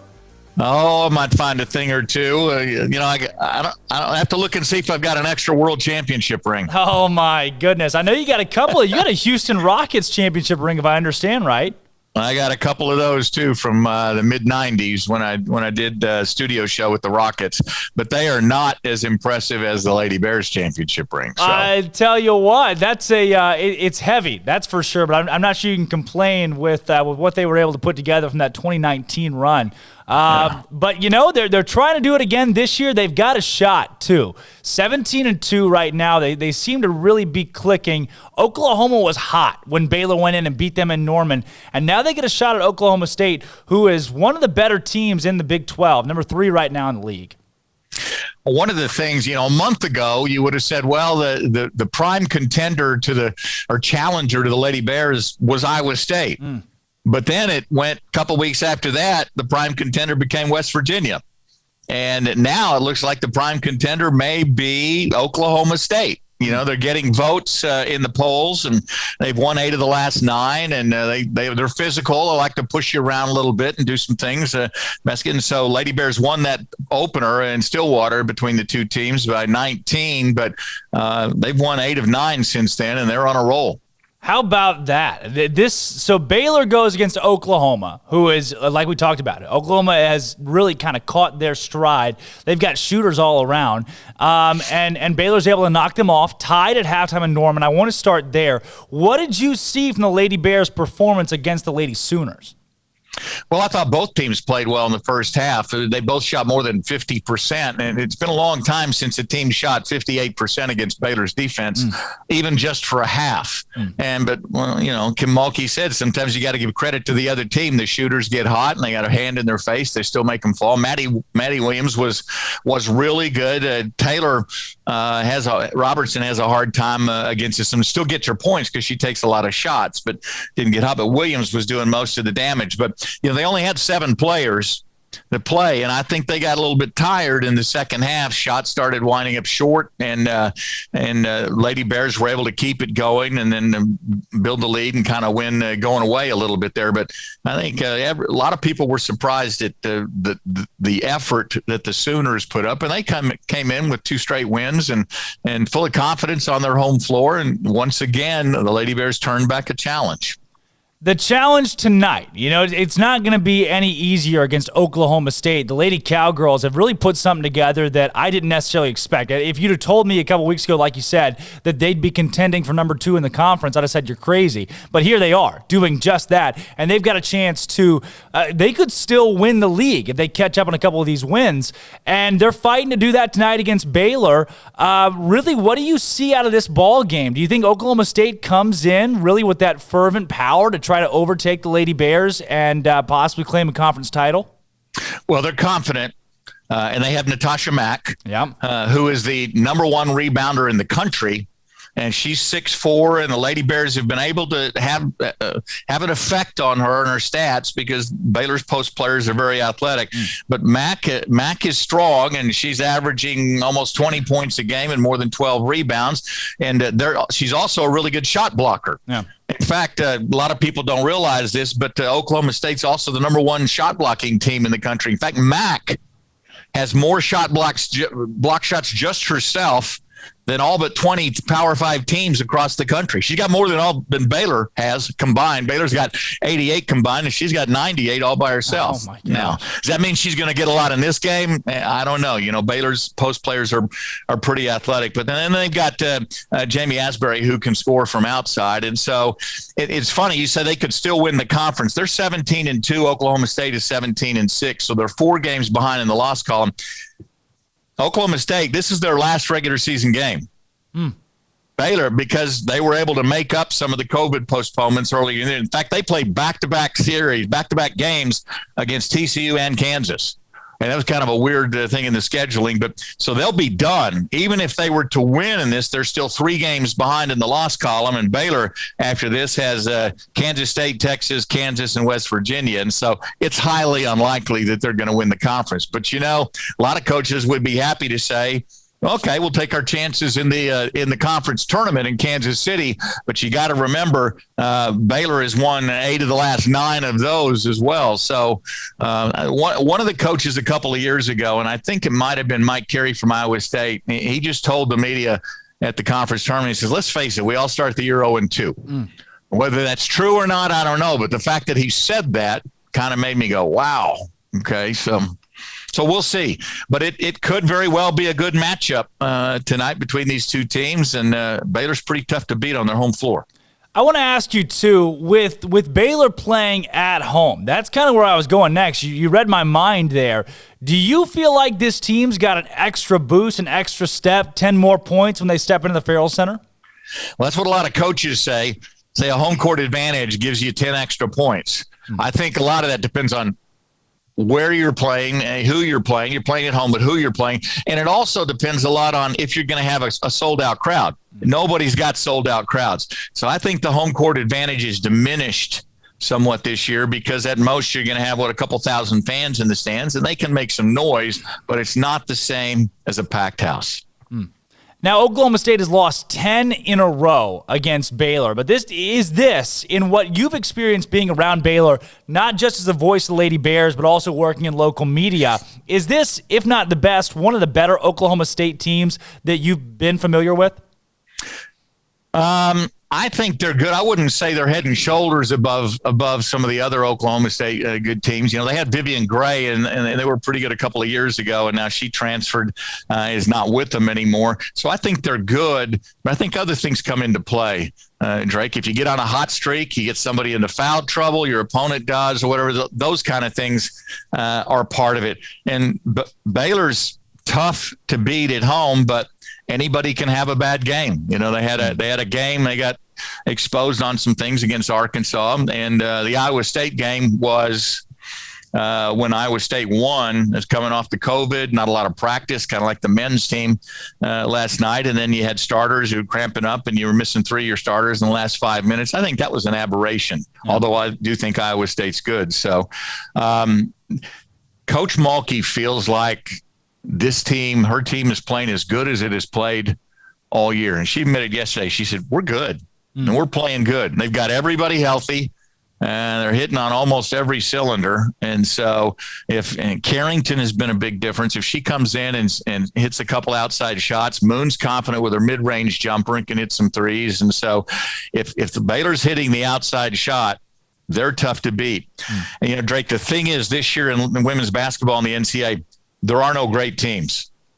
There are a lot of good teams who can play a great game or a really good game, but there's not really 1 or 2 teams that you can say, oh, they're dominant. They'll have to be on an off night, and somebody will have to be having their best night to beat them. There's just not anybody like that. You've seen how many upsets in the 1, 2, and 3 spots.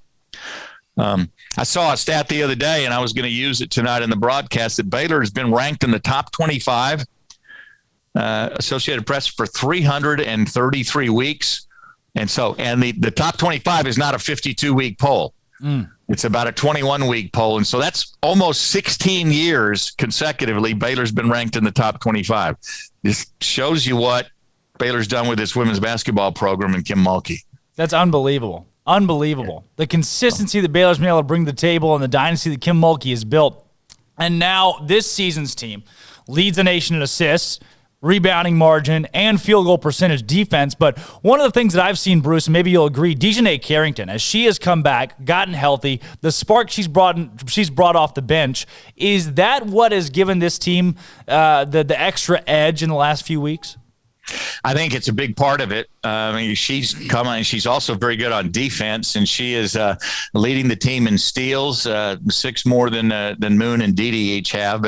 And so she provides that spark off the bench, and Kim likes that. And Kim's also been fairly happy with Trinity Oliver as a starter. Trinity is not scoring a lot, but she's doing a lot of other things. And in rebounding and playing defense. And Coach Mulkey is quick to say, guys, media thinks it's all about points. It's not about points all the time. And so she likes the way that lineup is set right now. And let starting five have Carrington come in at about the 5-minute mark of the first quarter and how she plays. And if she doesn't get in foul trouble, she'll get a lot of minutes after that. Carrington's been a big spark. Moon Urson has elevated her game.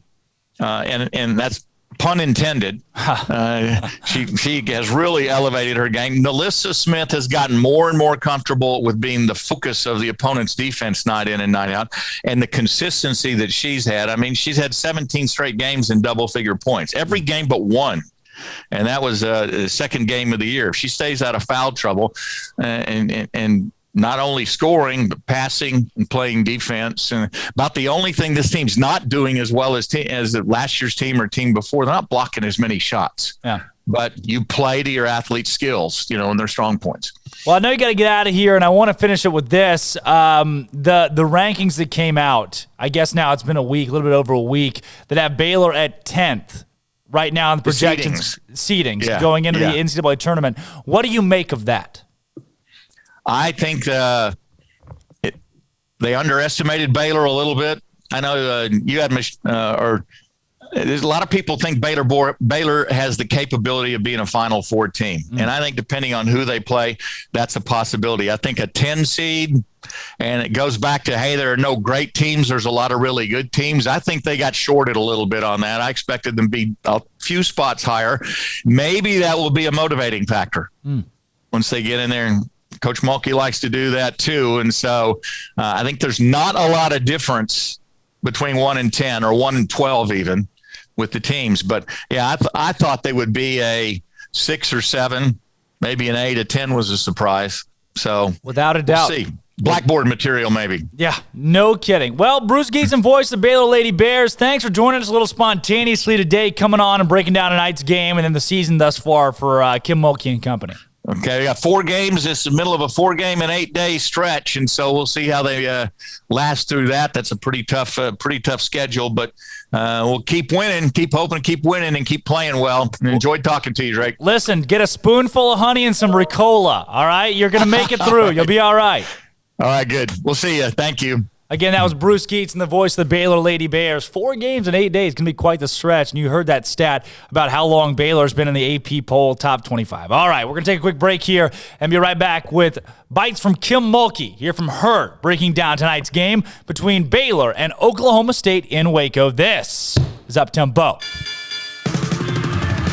It was a weird Super Tuesday in college basketball last night, and Baylor was certainly part of it.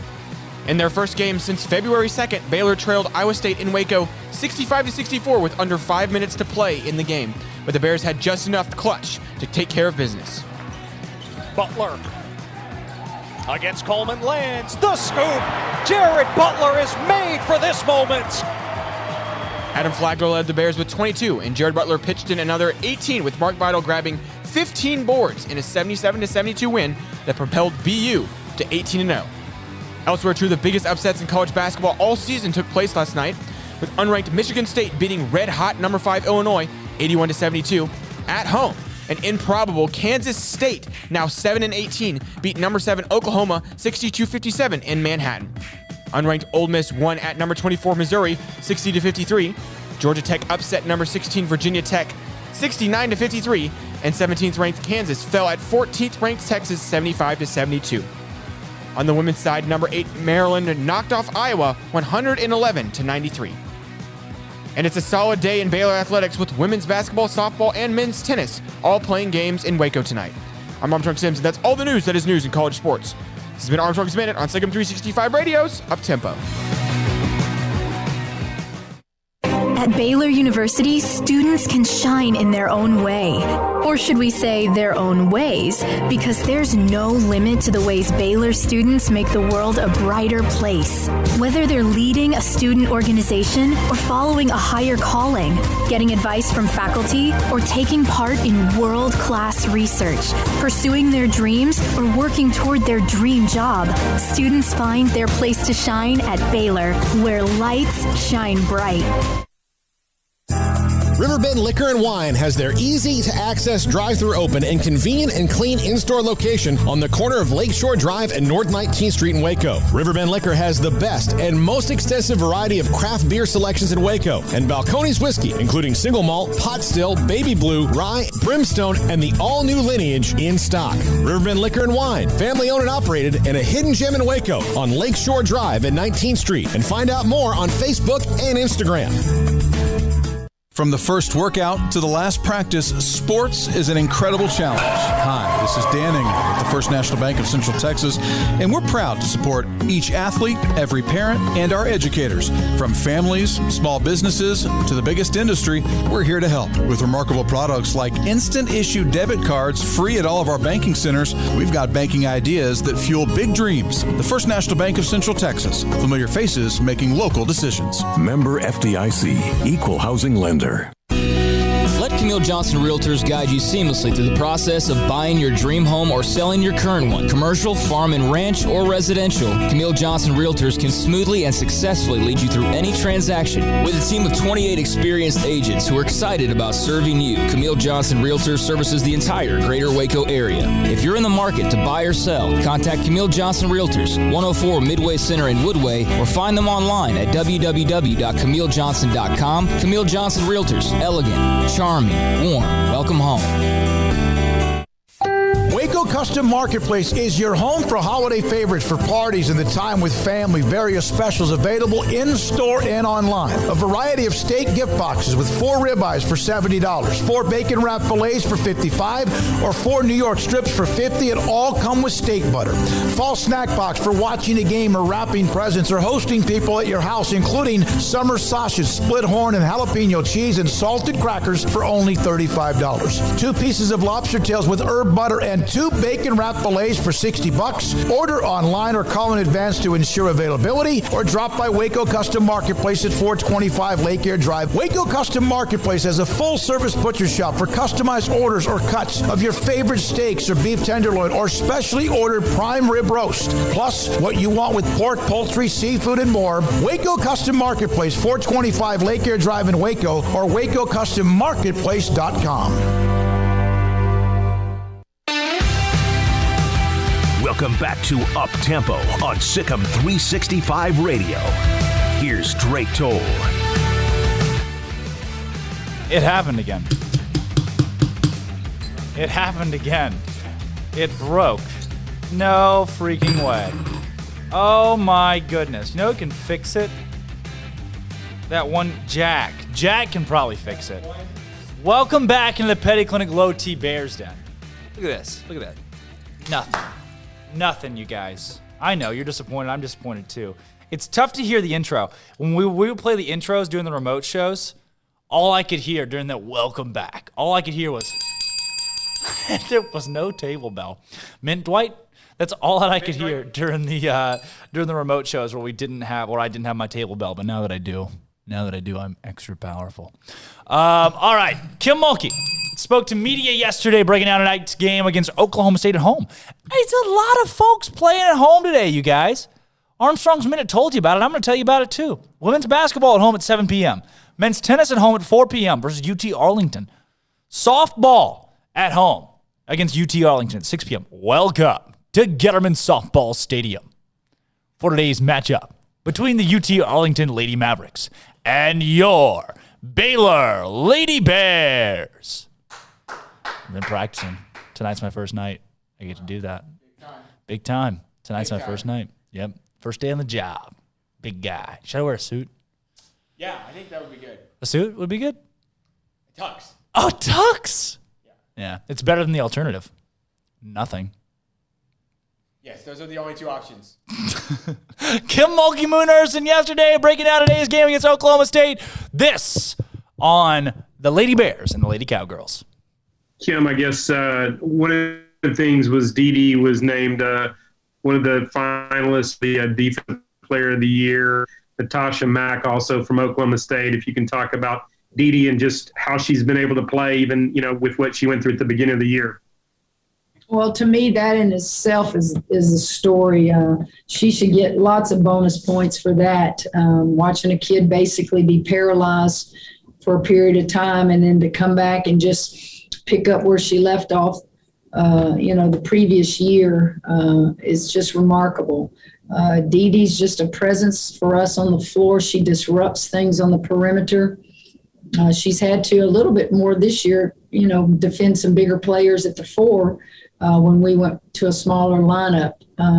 She just, every game, she just does it without having to be prodded. And, DeDe's a special talent on the defensive end of the floor.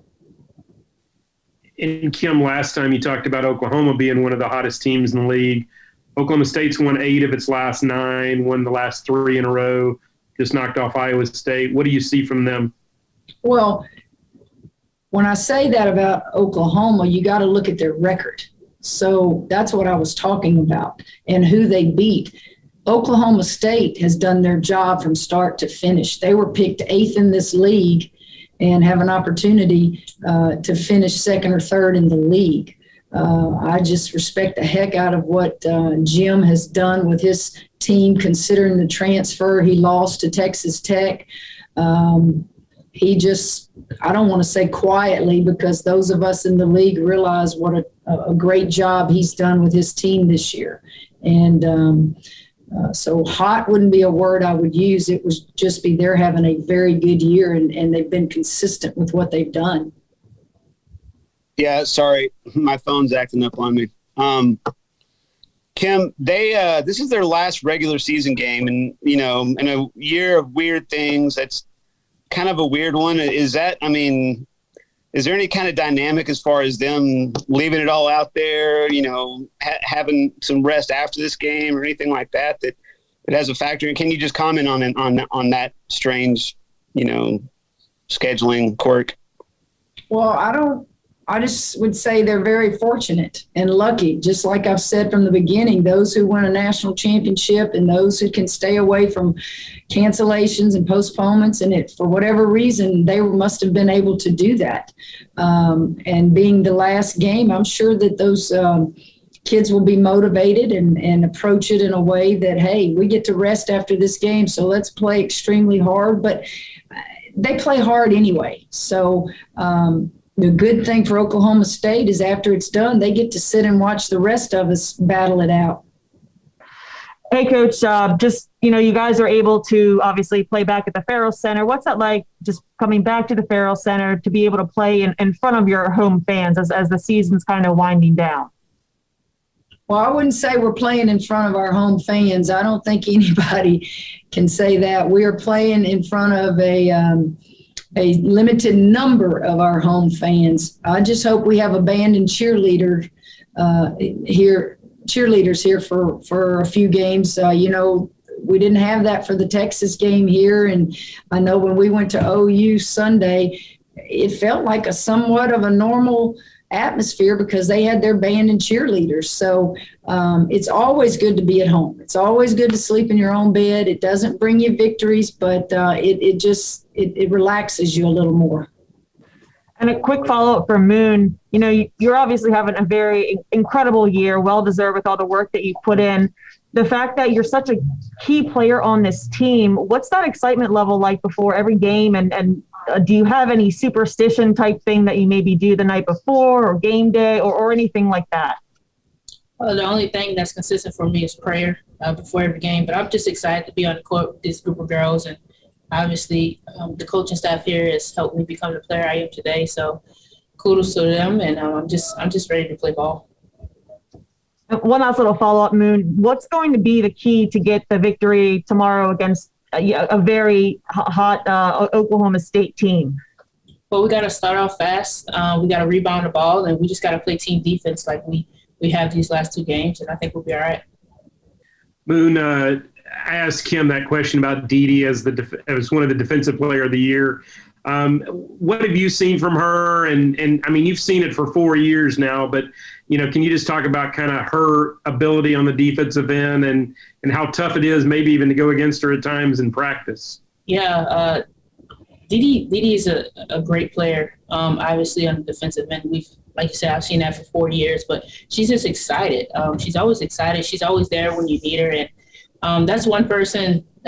I'm glad she's on my team, say that first. But when I'm out there on the court with her, if I get beat or something, it's safe to know that Didi's on the court out there with me. Her ability to strip people and to draw charges and offensive fouls, it's just amazing. And it's like you look at her and you're like, dang, how do I do that, Didi? Or teach me how to do that. So just being out on the court with her and her energy is super exciting. And going up against her in practice, it gets real competitive. She just got that competitive nature about her, but she's a great kid, great player, and I'm excited to have been here for 4 years with her. And Kim talked about it the other day that really just the defense had to stay the course. But when you look up and Oklahoma's got 42 points at halftime, how frustrating was that, or what was kind of the message at halftime? Keep playing defense. I mean, shots are going to fall when shots are going to fall. If they're not falling from the perimeter, figure out a way to get it inside. I mean, we're going to score the ball. We don't want to have those droughts, obviously, but we weren't frustrated. We just took a deep breath. We regrouped, and we went out there and finished the game. And Kim, when you go back and look at film, particularly of that first half, when they're shooting 58%, was it just a matter of them being hot? Were there some defensive mistakes that you saw? Well, there were a few defensive mistakes, but sometimes you just have to recognize that kids are hot. I thought there were a lot of shots made that were tough shots. I thought the shot clock was winding down in a lot of situations, and they knew they had to get a shot off, and they did with a hand in their face. Some were mistakes, and we got too far off on help side. We allowed dribble penetration and the kickouts, but it was a fast-paced game. They allowed us to score 42 as well, and we'll score with you. But, sometimes you have to realize, are they really going to stay that hot for 4 quarters? And if you look at the stat sheet, they did it. And I want to attribute that not to really any adjustments that we made defensively, but as much as maybe just wearing them down with what we do consistently for 4 quarters. And Kim, since Natasha Mack is on that list too, and she may have even been up for the power forward deal too, what do you see in her game, and maybe, what do you have to do against her? Well, she blocks shots, for one thing. So when you go around her, she's going to go up and try to block your shot. She's a scorer. She has always going to go over that left shoulder, and it's very difficult to stop her from scoring. She's a rebounding machine for them. She averages about 12.5 rebounds a game, and you can't let her, just kill us on the boards. Make her work for everything she gets. And I'm sure, with her and Asbury being their 2 primary scorers, they're going to take the majority of the shots. Just try to make every shot that they make, at least make them work for it. And she's having a good year. Coach Mulkey, we were playing really well before COVID hit. Do you think we're back at peak level, or where would you say we are on the spectrum? Well, I think we're playing pretty good ourselves. You take, starting with the Texas game and how Queen played and how everybody played, and then even go to the OU game Sunday. The key to making runs in the NCAA tournament is that every player must give you something really, really good. And I thought Sarah Andrews gave us her best basketball game at OU. We were down 8 prior to the half, and I put her in when Didi picked up her second foul, and she pushed the ball up the floor. She found open players. She scored the ball herself. So every little piece to this puzzle has to be playing its best basketball, and I really do think we are. And then can you everybody brags on certain players. Can you brag on the one sitting next to you? Moon, no, you can have it. She's from that state, I forget, down near the Gulf. I don't know, Louisiana, somewhere down there. You gotta want to be in Louisiana, eat good food. Look, if people don't know by now how much I respect and love Moon Urson, then they haven't been following her career. She just has done everything by the book. She's done it the way coaches tell you that it's going to all work out. She has waited her turn I won't say patiently, but respectfully she has. She hasn't bailed out of here. She understands priorities, and she's being rewarded. And if you've got any influence, talk her into coming back next year. Coach, just one question. Queen is obviously a ball hawk on defense, and she got into a little foul trouble against Oklahoma. Now, watching her reminds me of Kalani Brown, just how aggressive she is. And, sometimes it depends on the officials, but is there anything that, maybe you've said to her, in reference to Kalani's game to help her maybe work on that or anything like that? No, actually, earlier in the year, I was frustrated as Queen was frustrated with herself. She just fouls that were not necessary. I think she's grown beyond how she was earlier in the year.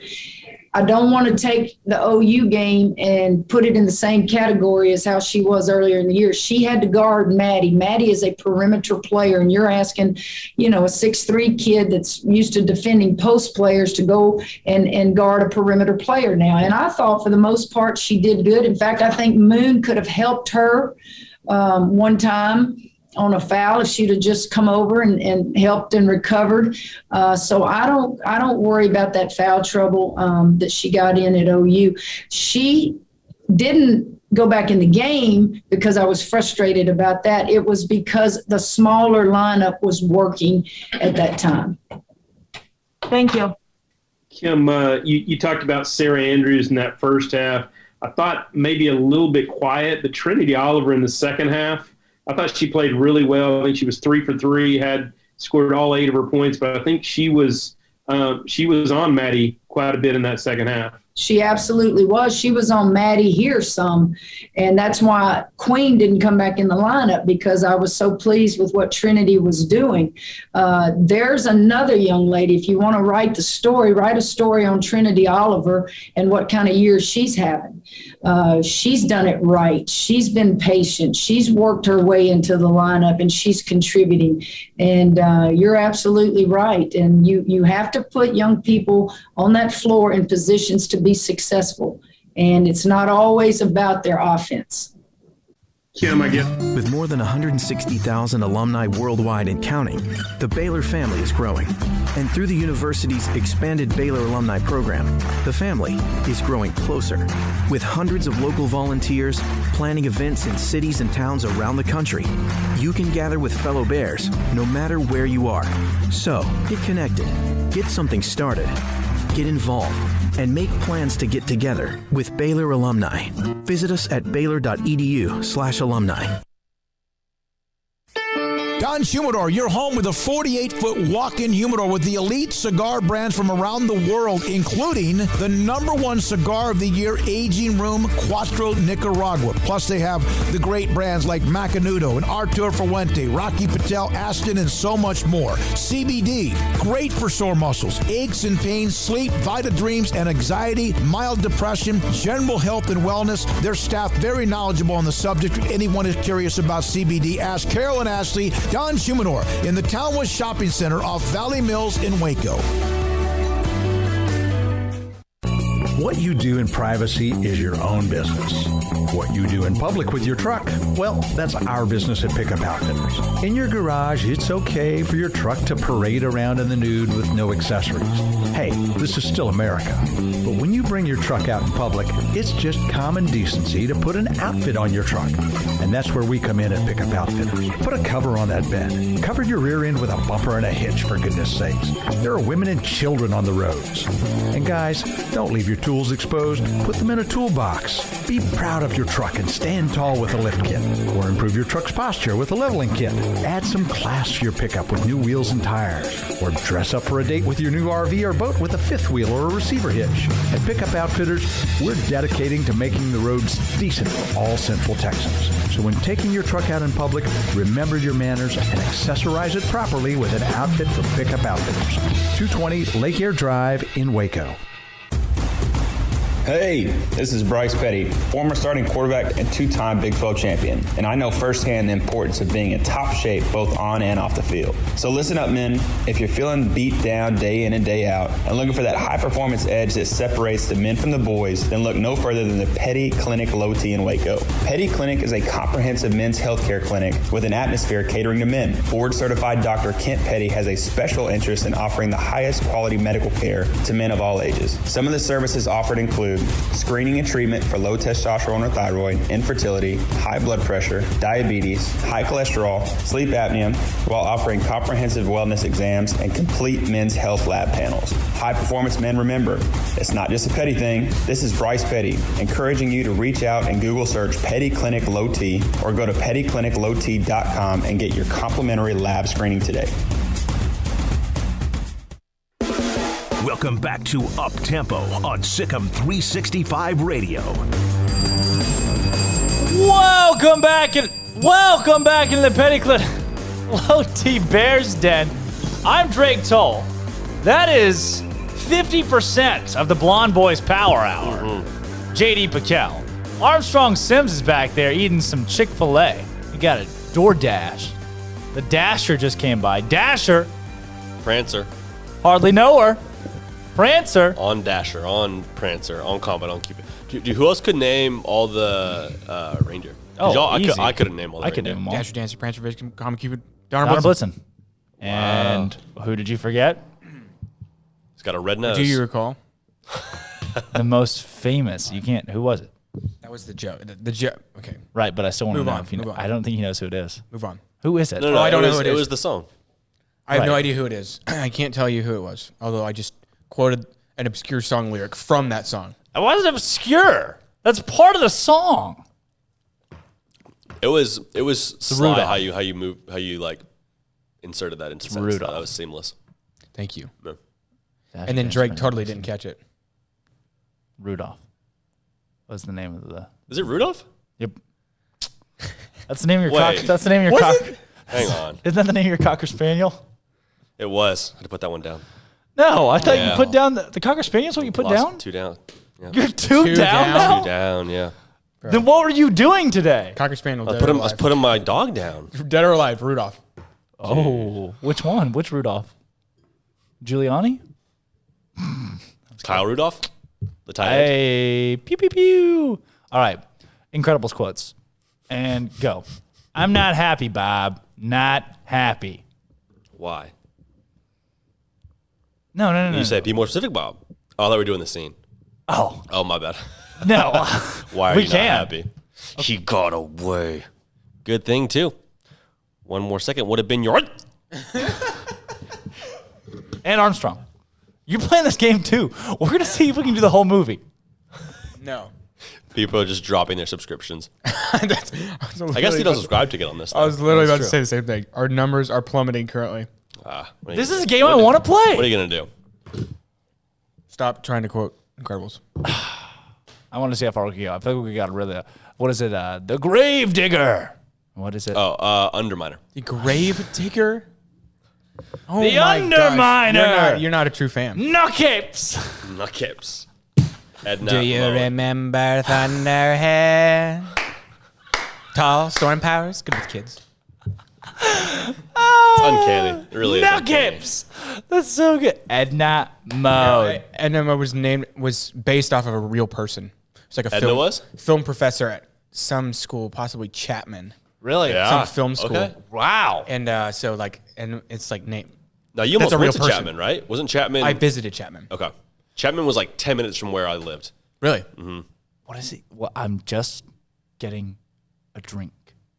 Freeze. I'm thirsty. Oh my gosh, I got chills. Awesome. We have that literally maybe the most famous one. Where is my super suit? I know, yeah. It's too famous. That is I super, am your yeah. greater good. It's too famous to quote. That's unbelievable. right? It is like a mainstream quote. Like it's up there. It's in the top 25 quotes. I don't know. Something awesome? Was it something cool? Oh, yeah.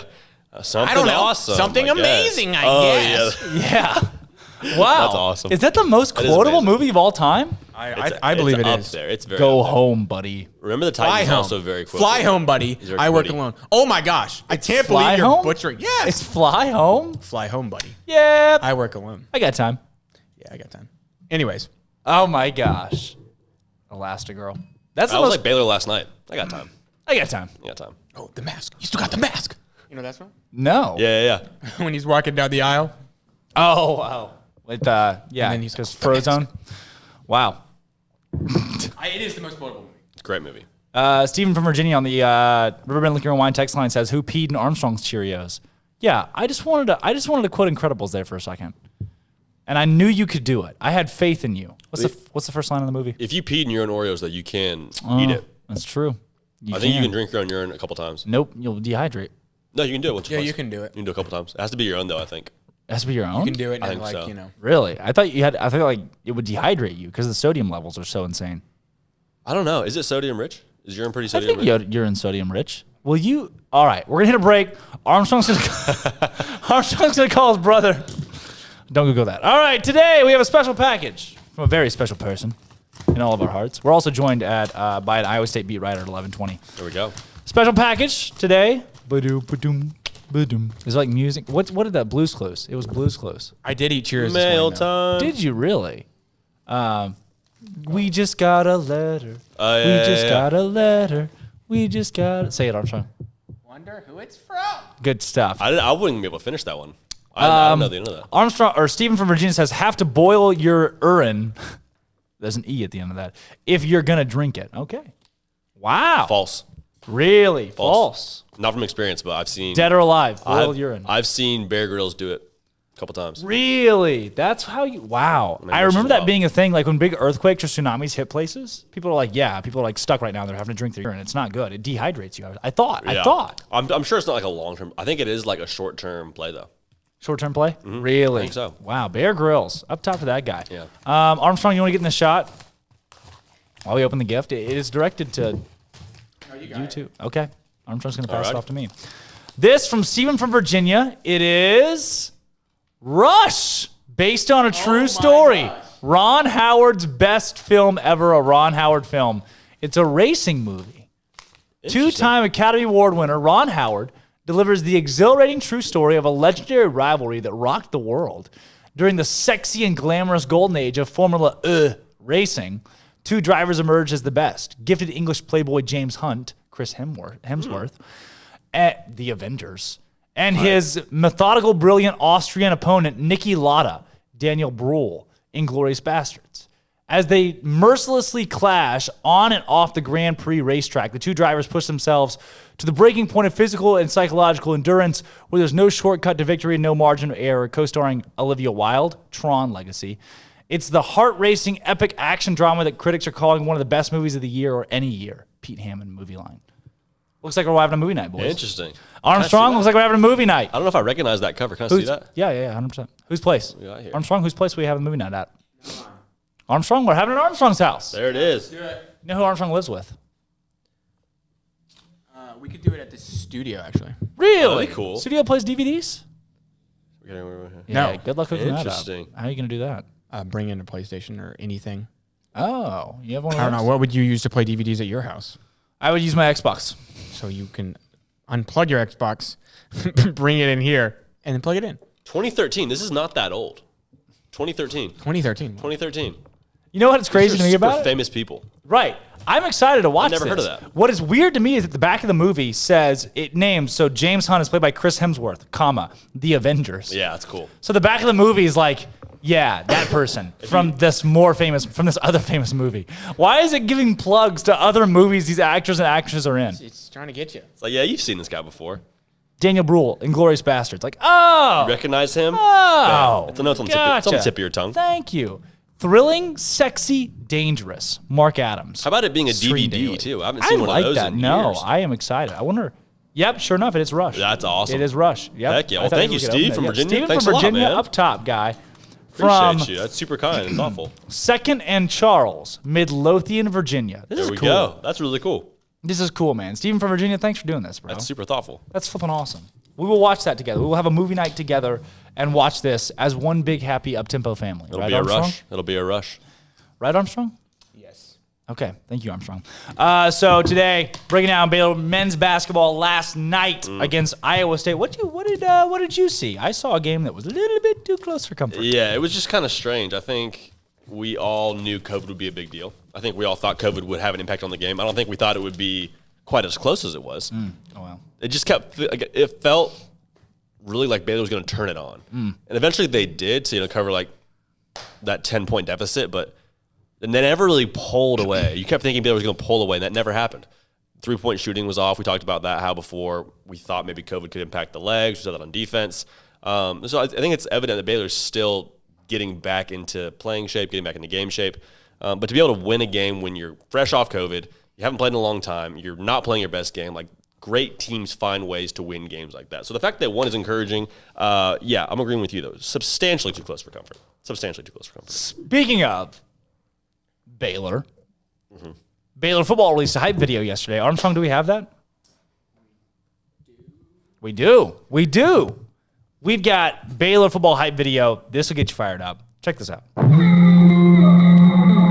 Them all when enough of them things I'm gone, it's always calm, it's before the storm, it's fall. Young life, go up life, money stock life. Everything green, even at the stoplight. Coming for the Benz with the sunny top from the spot, go for that, yeah, who I ask for. So when it comes to money, some would act like I just the vision, I'd hype. Me plus money greater than a bad life. Might move off a mix, so make it the match.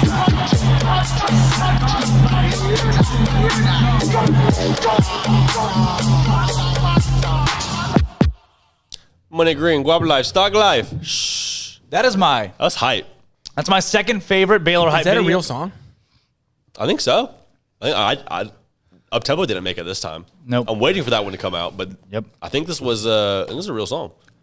It was. I mean, that's good stuff. The Patrick Clancy and the entire creative production team at Baylor is just like next. That was really, really well produced, really well made, really well done. You know what though? It's my second favorite Baylor hype video of all time. What's the first?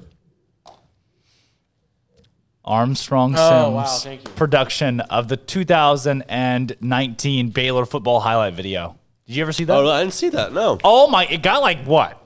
You know the numbers. I actually don't know the numbers. I have it pinned though. Let me see. It was like what? 400, 500 retweets. I think I might have seen that pin, but I didn't know that was actually your production. 880 retweets. No, jeez, 73,000. Armstrong. Anytime I say Armstrong Sims to anybody, they're like, "That's the guy that made that video." We should watch that. We should watch it one day. That was awesome. Really well. How did you do that? How long did that take you? That one did not take me long at all. Really? I just kind of had the idea and then found the song, and the song was like, oh, this is perfect. You made a few that season, didn't you? What song was it? It was a remix of Moonlight Sonata. And it was like a trailer version, like a really intense one that you would see in like a movie trailer. Oh, cool. But then I knew that I heard the song and I was like, oh, here's the story I got to tell. So I was just trying to tell a story. That's awesome. Here's the story. Well, I'm going to go watch it. I kind of I heard it and I visualized. I saw it in my head. I was like, that's the story. That's pretty awesome. And it worked. Yeah, 880 retweets, 1.7 thousand likes, 881 retweets.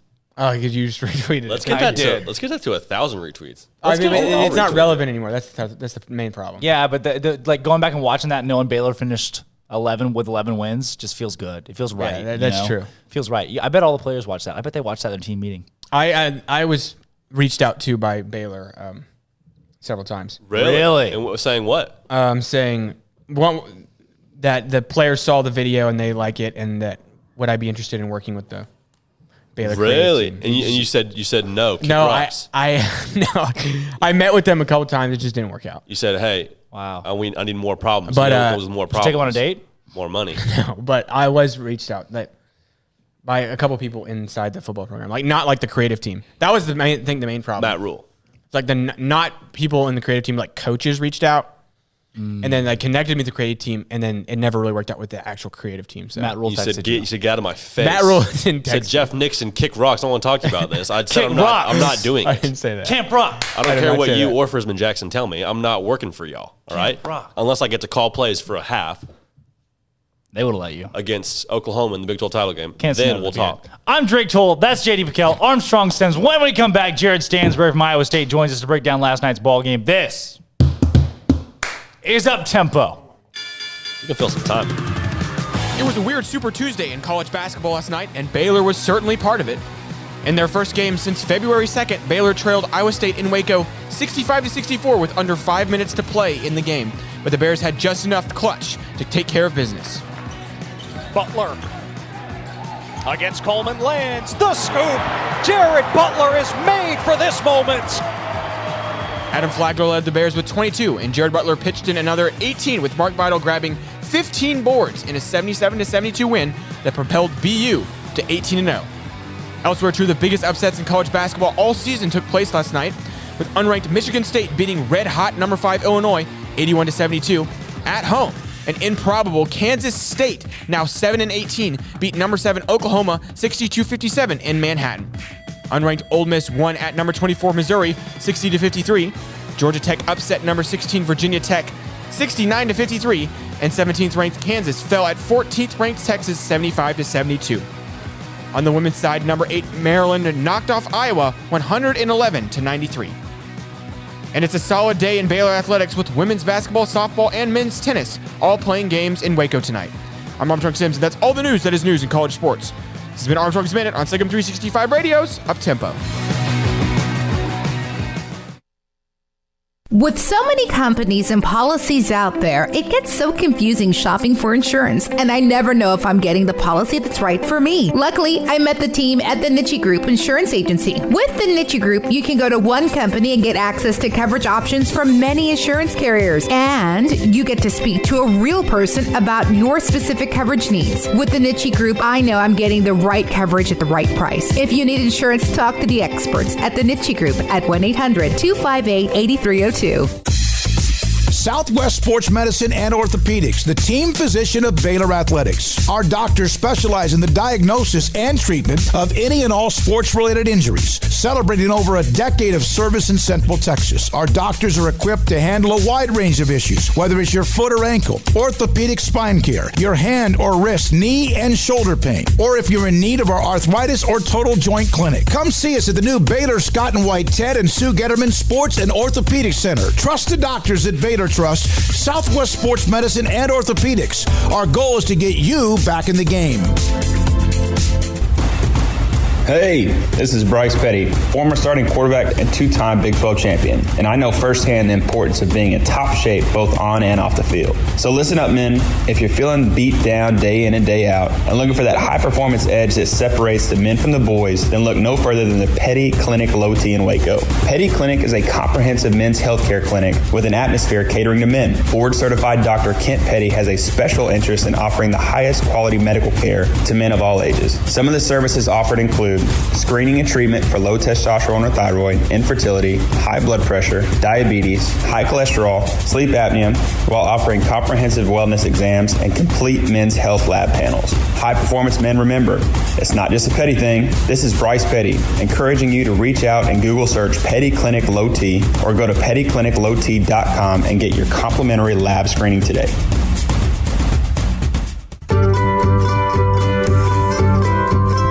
You want to know why Stonewood Dental is so successful? Listen to what happy customers have to say. It's pleasant. It's different than any other dentist office. I really feel like they care. And it's not that you're here for 2 hours waiting on someone to take care of you. It's quick and easy, and I bring my kids, and my kids love being here too. They really love the treasure box. Staff is really nice and accommodating, real friendly. You feel more like home. It's not sterile looking. Everybody has their own personalized rooms with decorations and decor, and they'll even have a blanket for you when it's cold. I've recommended people to actually come here, and they are patients now. I really love it here. It feels like family. Learn more, stonewood-dental.com.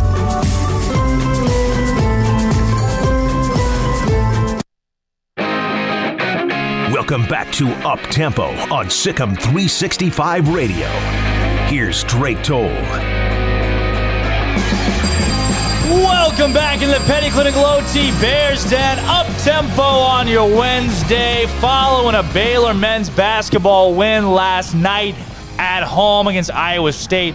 Baylor plays women's basketball today against Oklahoma State at 7, men's tennis against UT Arlington at 4 p.m., and then Baylor softball against UT Arlington at 6 p.m. I'll be at that one. There it goes. I'll be at that one. You'll be there. You'll be working. Be working. Making a little cash working, money. man. A little cash me outside.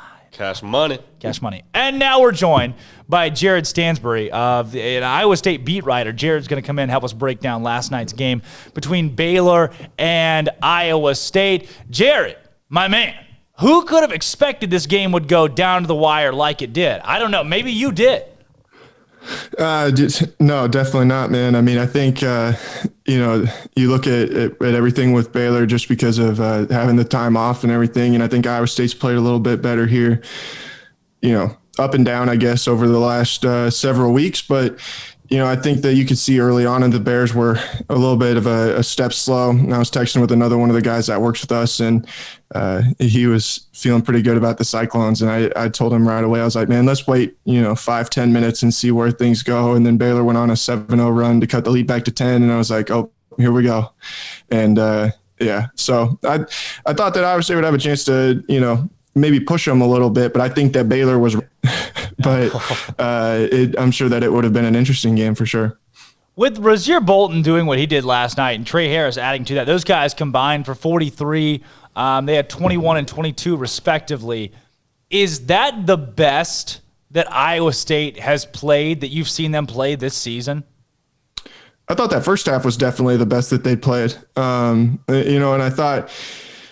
I think that probably did have a little bit to do with where Baylor was at just physically. Like I said, I thought they got, kind of got winded early on. They looked like a team that hadn't played in 3 weeks, which is completely understandable. And, Iowa State was able to take advantage of that to an extent where you are able to get out and get some open looks. But, Iowa State has had trouble with teams that play physically, especially on the perimeter this entire season. And I thought that's where Baylor really ratcheted things up, later in that first half. And, I think it was definitely the best game that Tyler Harris has played in his time at Iowa State. I think he's a guy who has that potential to be a long-range gunner and someone who can really knock down shots. But you've seen where maybe he's been a little bit timid. I think his confidence was hit a little bit earlier in the year. But last night I thought that he looked really free. He looked like a guy that the guy that was coming in from Memphis last offseason after spending 2 years playing for Penny Hardaway. And then, Rasir he's been that way mostly the entire season. The unfortunate thing is he's not a point guard and he has to play point guard all the time with this team. I think you can see that he's not a true point guard in the fact that he had 6 turnovers last night. And, he is forced to create for everyone else and then create for himself as well when he's the team's best scorer. So, I think that there's bits and pieces of it that were probably the best Iowa State had played. But I think that there's a lot of factors that probably went into that as well. Yeah, I mean, riffing on that, given the nature of the back and forth way that game went, and we saw kind of Iowa State give Baylor a little bit of trouble early in the year. They played January 2nd. Baylor only won by 11, which comparatively speaking to some of the other games Baylor's played, Iowa State has effectively given Baylor some issues. Last night, do you credit Iowa State for the way they were able to hang with Baylor for so long, or do you think a lot of it was COVID, or what percentage of that do you assign to Iowa State there? Man, it's tough because up here we're kind of tired of the moral victories thing, and there's been a lot of those situations. Obviously, they played tough with Oklahoma, came back from 21 points down in the first half to take a lead in the second half of that game, but you didn't win. There's been a bunch of those times where they played really well in the first half. They don't win. Obviously, they're 0-14 in the Big 12 right now. And, they've played a lot of close games, but it's just so I give them credit for continuing to fight and continuing to play. And clearly the guys have stuck together and they haven't given up and, mailed it in. But, I think that you have to put a lot on the fact that, like I said, I thought Baylor looked a step slow early in the game. And, I thought once they were able to kind of get their legs back under them and really kind of get back into the flow of the game, it felt like they had controlled everything from probably the last 5 minutes of the first half all the way through the remainder of the game. And from an Iowa State standpoint, that was where I thought they lost the game, was in that stretch right before halftime. They obviously held a lead for a long time still after that. I can't remember exactly when Baylor took the lead back, but it it was more than halfway through the second half, and Iowa State was kind of able to keep them at arm's length, but they were never able to land that punch that was able to get them some momentum back in their corner. And once they let Baylor kind of get the momentum, get their confidence, get the legs back under them, I had a bad feeling that Iowa State wasn't going to win the game. And, that's just when you're a team like Iowa State right now that is outmanned, not they don't have talent, but they're just not as talented as some of these really good teams in the league. You have to take advantage of the opportunities that you're given. And when you let a team like that back into the game, it's usually going to spell trouble. So we here, Jared, are big Cyclone Larry guys. We're big fans of the old Cyclone Larry, and which I am enamored with the amount of parody and like Barstool-esque accounts that come out of Iowa State. Like there are just so many out there. They're all so very quality. And of course, he was tweeting the entire game, his confidence about Iowa State winning it in the end. But as a beat writer, someone who covers this basketball team, did you feel like the whole time, all right, there's going to come a moment where Iowa States? Yeah. And I hate to say that, just because, obviously, I mean, I went to Iowa State. I like the guys that are in the program. I think all the guys on the team are good kids. I think Steve Prohm's a good dude, but I've covered this program long enough and seen how things have been trending here over the last several years that it would have been a pretty major shock to me to see them win. When I saw what the line came out at yesterday, my first thought was, man, if Baylor had not had 3 weeks off, I wonder how bad this would be. 24 points was a lot, but that was when Baylor hadn't played for 3 weeks. So I never really felt like they were going to win. I guess when they were up 17, I was like, man, I guess maybe they could hold them off somehow. But I looked at the live line when they were up 17 and there was about 8 minutes left in the first half, and it was still plus 6.5 Iowa State. So that was the point when I was like, yeah, okay, I don't think that this one's probably in the cards. But it's tough, like I said, just because it's not that long ago that Iowa State winning games like that was the norm. And right now, just with the way things have trended over the last several years, it's hard for me to pick a win in any game. When they have lost 14 in a row in the conference. That as of tomorrow, it would have been a full year since they would have won their last Big 12 game. So it's kind of a tough deal. I'm talking about trends. What is the outlook right now for Cyclone basketball? I don't know, man. That's going to be an interesting conversation that needs to be had here over the next several weeks. There's obviously a lot that goes into that with COVID and everything. And, Iowa State's facing a $25 million deficit in its athletic budget, which a lot of schools are. That's nothing different than just about everywhere. And, I do think that there will have to be a serious conversation had about whether it's time to make a change at the top of the program. When you look at obviously I think like some people want to give Steve Prohm a pass for this season just because of the way everything has happened with COVID and, they had the long break, you got all these new guys and all that kind of stuff. But you look at last year, they finished 9th in the Big 12 last year. In 2017-18, they finished 10th in the league. This is not a new thing. A lot of these issues are not new. Even in 2018-19, when they won the Big 12 tournament, that team, I think, grossly underachieved. It had like 6 pros on it, and yet it went 9-9 in the Big 12. So it's just where I think that a lot of these problems, like you can't explain them away by COVID. It's just become too much of a trend over the years in Ames. And, in my mind, I have a hard time being able to chart a way back at this point with this current coaching staff. And, I don't know what's going to happen. Obviously, I'm not Jamie Pollard. I'm not the one who has to make those decisions, but those are the questions I think you have to ask yourself if you're in that room is can Steve Prohm turn this back around? Can we trust him to be the guy that, makes the moves needed in order to turn the momentum back in Iowa State's favor a little bit? Because the league's not going to get any worse. Baylor's not getting worse. Texas Tech isn't getting worse. Obviously, Kansas isn't getting worse, and so on down the line. How far can you afford to fall before you're going to have to spend a decade rebuilding the program. Well, Prohm, obviously no Fred Hoiberg so far at Iowa State. But walk me through, you said those questions have to be asked within the athletic program. When you ask yourself that question, okay, and we get it.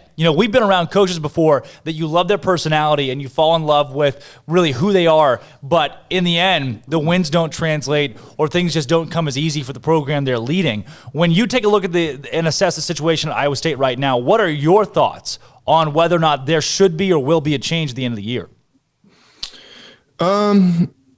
Man, I think that there probably will be, and there's a lot of reasons for it. And the thing is that when Steve Prohm walked in at Iowa State, he was put into a really tough situation, and it's nobody's fault. I mean, it's just how it is sometimes. You walk in and and there's the saying, you don't want to be the guy who follows the guy.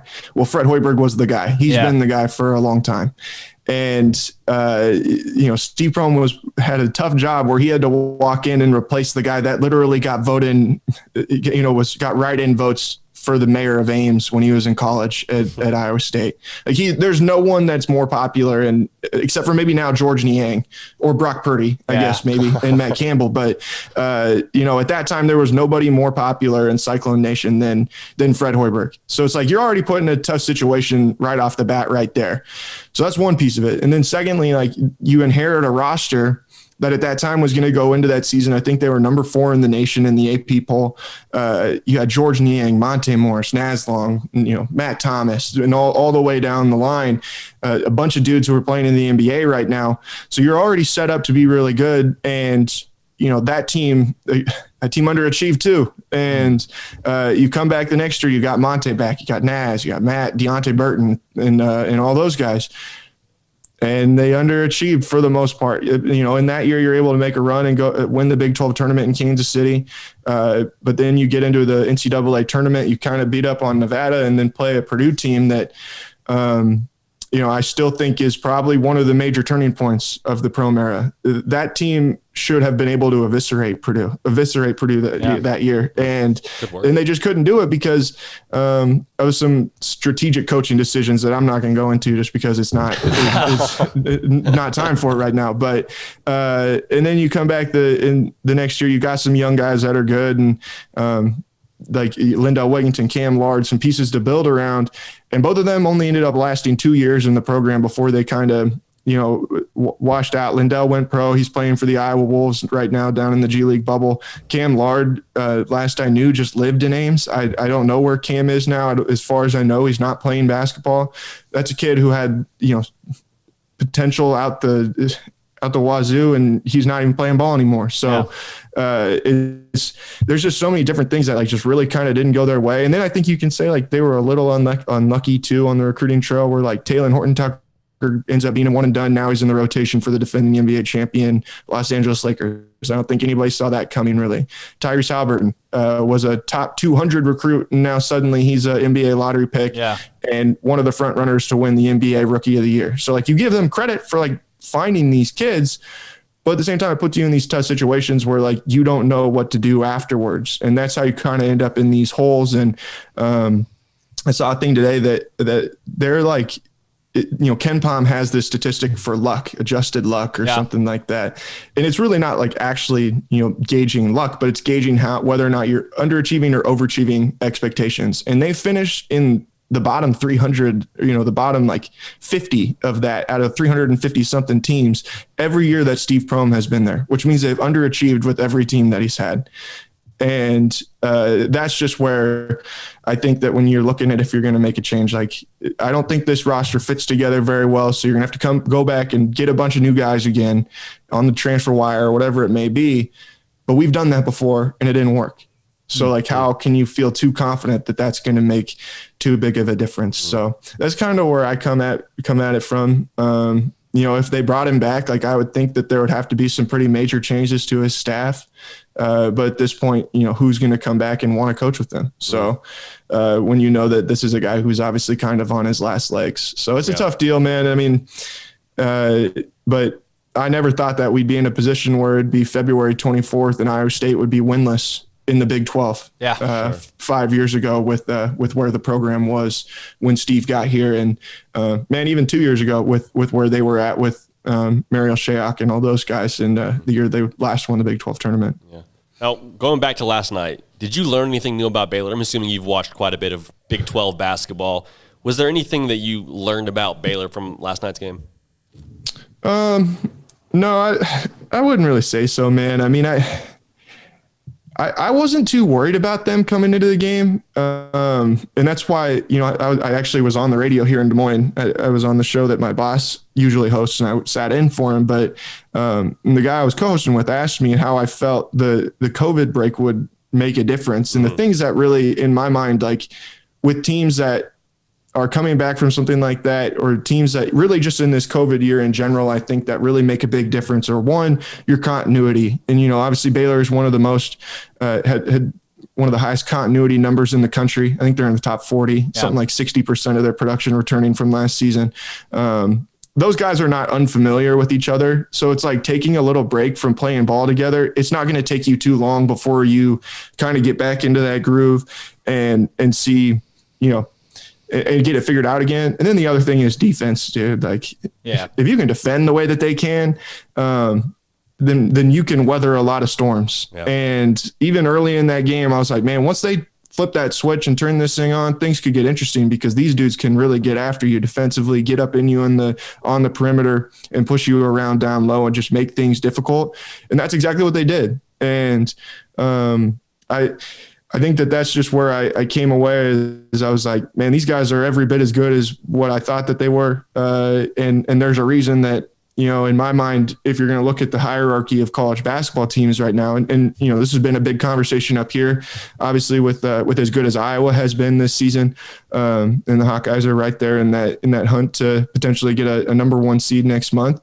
Yep. Gonzaga is like way up here, and then Baylor's just a little below them, and then you've got that next tier with Michigan, Ohio State, Iowa, and all those teams, Virginia, the teams like that are kind of on the two lines. So I think that there's a clear 2 top teams in the country right now. And I think the Bears are probably going to prove it next week. Obviously they've got a pretty tough schedule here left to go as the regular season winds down. Well, Jared, thanks for joining us on the show today. Before we let you get out of here, we got our Bear Games questions of the day today, where we take a little break from sports and just ask something. Today's question of the day is, what movie can you quote best? What movie can I quote best? Oh man, Major League. Yeah, that's a good one. Yeah, I was actually watching it with my roommate the other day, and he got me a Joe Boo statue for Christmas a couple of years ago. Okay. So that's one of our favorite movies, and it's every scene we have there's at least one line that you can quote. That's about as good as it gets for me. Wow. Well, Jared Stansbury, thanks so much for joining us today on the show and breaking down things with the Iowa State and Baylor game last night. I know it didn't exactly go the way of the Cyclones, but hey, I mean, that's just seems like the way that's gone this season.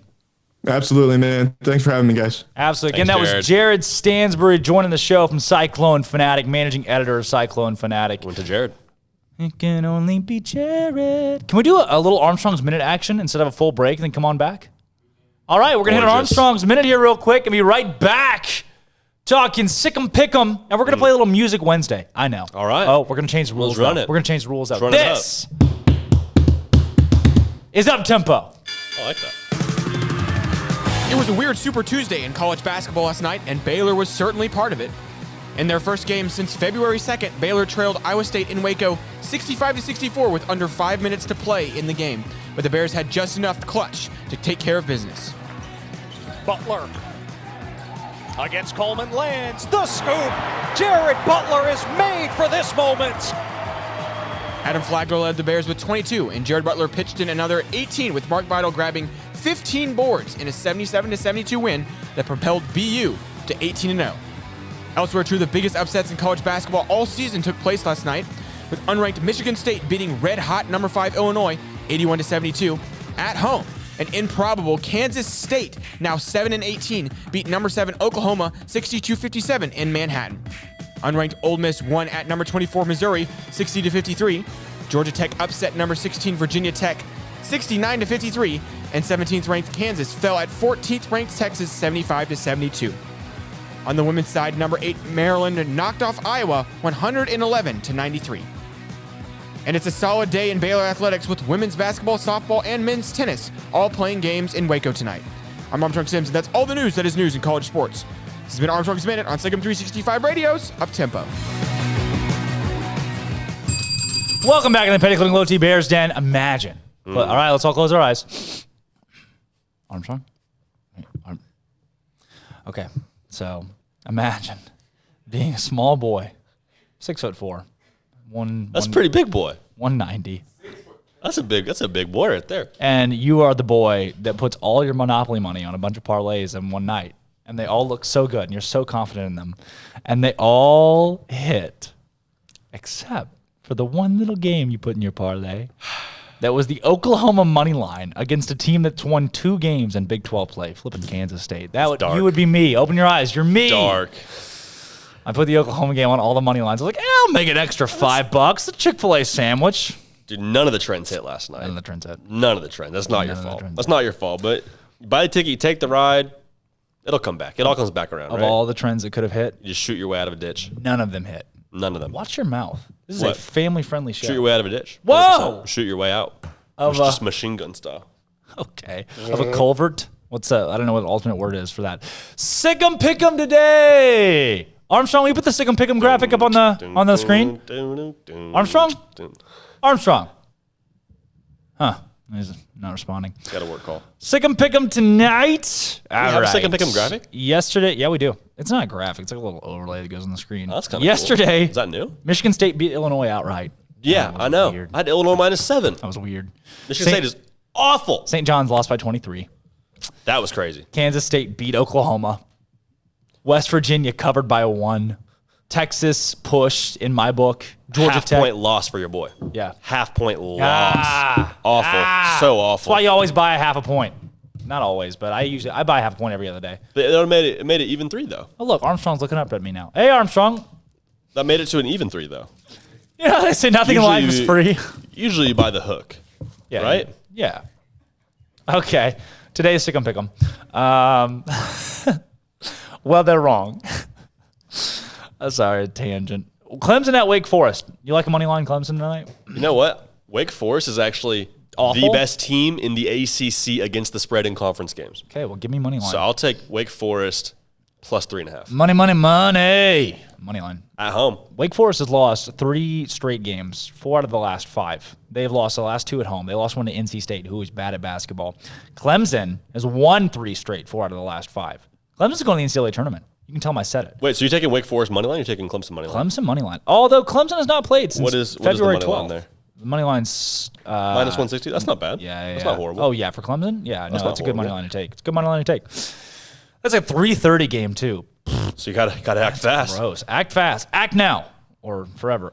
St. Bonnie. The Bonnies at Davidson tonight. You like a side there? Yeah, I like the Bonnies. You know, the Bonnies just beat Davidson by 11 at home. Now they go to Davidson 3 days later. I don't know. Some would say Davidson, but I like the Bonnies on the road tonight. You know what? Why? Why? Little Eminem action. I missed it. I was deep in thought about SicEm Pick'em. What happened? I remember seeing that interview. That was hysterical. Brad Kurt. That was wild. Sorry, that was the most random thing ever. No, that was awesome. Thanks for That's that. what we're all about over here. Graphic design is my passion. I mean, I didn't have much to add besides I don't really know if I have a side here. I mean, St. Bonnie's 9-4 against the spread. I guess you roll with them. Oh, Norfolk State tonight? You're telling me Norfolk State will not beat Delaware State at home by 14? I didn't say that. They will. Don't you ever say that to me again. Yeah. Norfolk State beat Delaware State by 30 last time they played. So give me Norfolk State at home tonight, minus 14. Lock it in. That's probably your extra game. There's some top 25 matchups tonight that we'll get to. Dayton at St. Joseph's. Dayton by 8. Dayton's been playing really well, right? Actually, they've lost 2 out of the last 3, but they've been playing better than I thought they would. Probably decent against the spread. Dayton in a win at home, or Dayton in a win on the road. We talked about this game.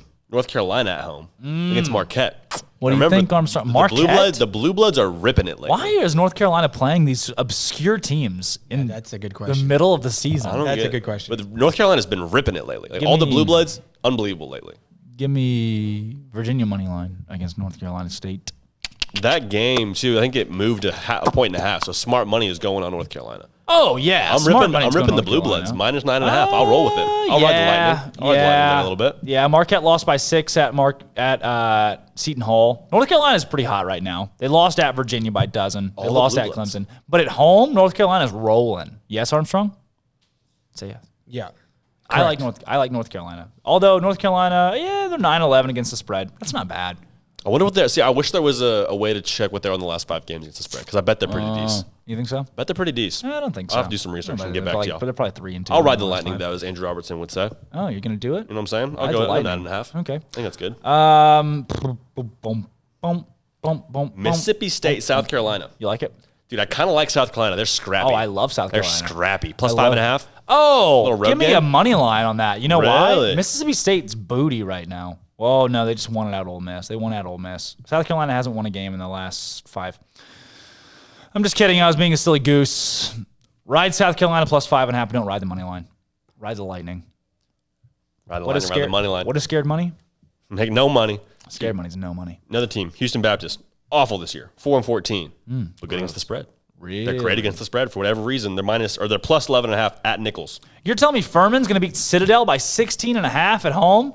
Yeah, you're wrong. Actually, I just saw a stat that kind of scares me, so maybe not. What was the stat? The Citadel's bad on the road. Bad on the road. Here's one for you. Alabama at your home team, the Arkansas Razorbacks. You got to side in that one? Hit that line, keep on going. Get that ball right down the field. Give a cheer. Go Hogs, never fear. Go Hogs. The Arkansas Razorbacks.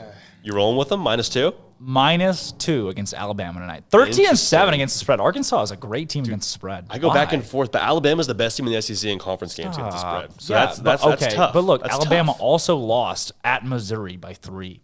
Missouri's bad. It's been a minute. Arkansas hasn't played in a week.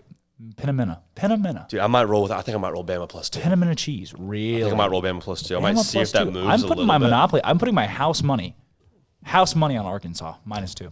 It was Arkansas -1, so money is going on Arkansas. Now it's up to 2. Yeah, money's going might on move Arkansas. before the night ends. I don't know. Mercer, Chattanooga. You think Chattanooga is going to lose at Mercer tonight? Well, you would be what I call a silly goose, my friend.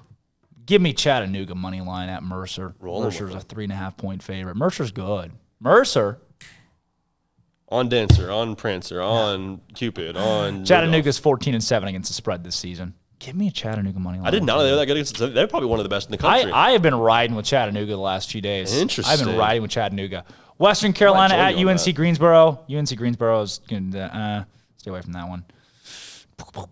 Tennessee Vandy. Rutgers at home against Indiana. I like Rutgers -3.5. Indiana got jacked at home by Michigan State. And that was like my favorite game of Saturday. Taking Rutgers money line? Uh-huh. You're taking 3.5. Uh-huh. No, yeah, I'm taking Rutgers 3.5. Oh, for sure. I need some homework on that one. Really? I might do some homework. Yeah, I might need to check back on that one. Incarnate Word. 1.5-point favorites at home against Lamar. To pick them. Take Incarnate Word. Take Incarnate Word. Trust me. Look me in the eyes right now. Lamar has lost 6 straight.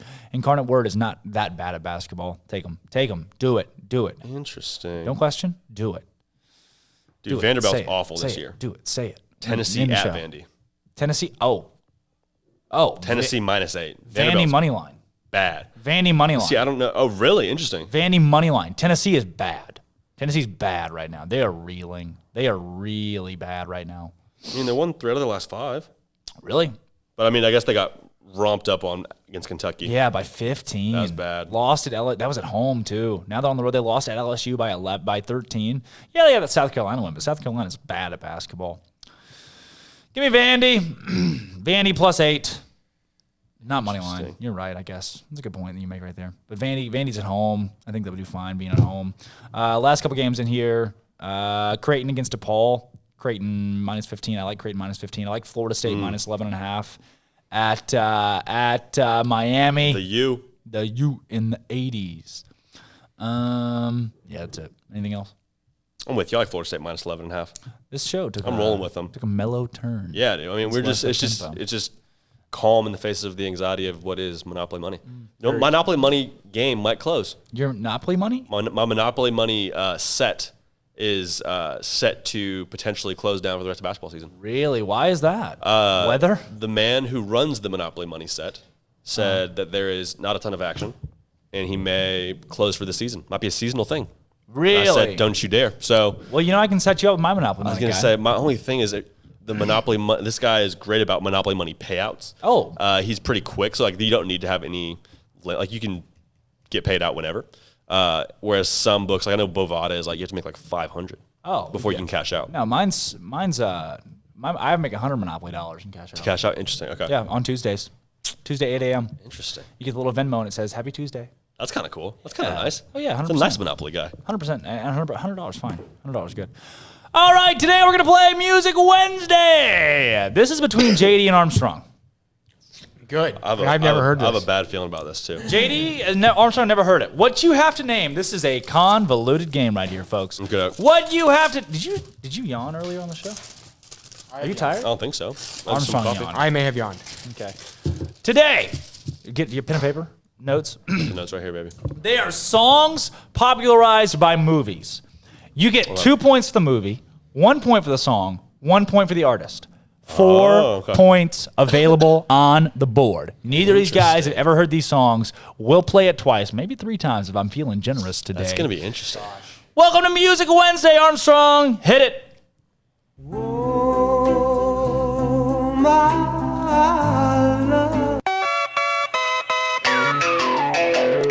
That faded well. Jesus loves you more than you will know.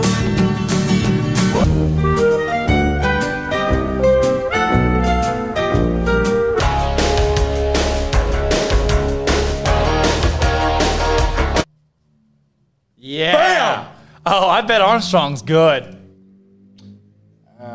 I don't know some movies. Yeah, the movie part's the hard part.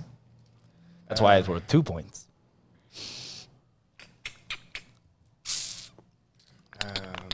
Okay, hold on. Boom, boom, boom. Oh man. We want to hear it again? Yep. That's JD, how you feeling? I think I know some of these movies. I think we have a better showing, if that makes sense. I think we have a better showing. I'm kind of worried. All right, here we go. Whoa, my love.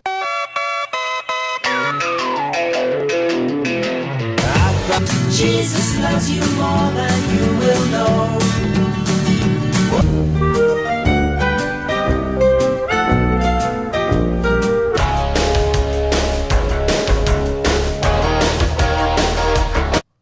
All right. We want it one more time? I kind of want to hear it one more time just because they're good songs. Okay. They are good songs. All right, you can play it one more time. All right, here we go. Whoa, my love.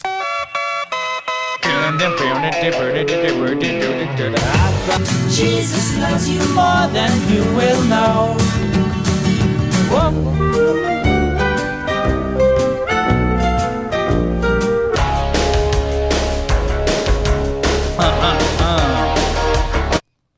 Okay. All right, JD. What do you got? What do you got for the first one?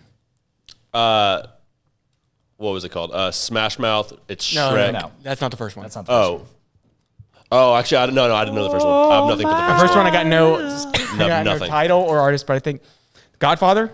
Ghost. It's from the movie Ghost. It's the dancing scene with Patrick Swayze and the girl. He's dead. He's a ghost. And they dance to Unchained Melody by the Righteous Brothers. Oh. I recognize the song.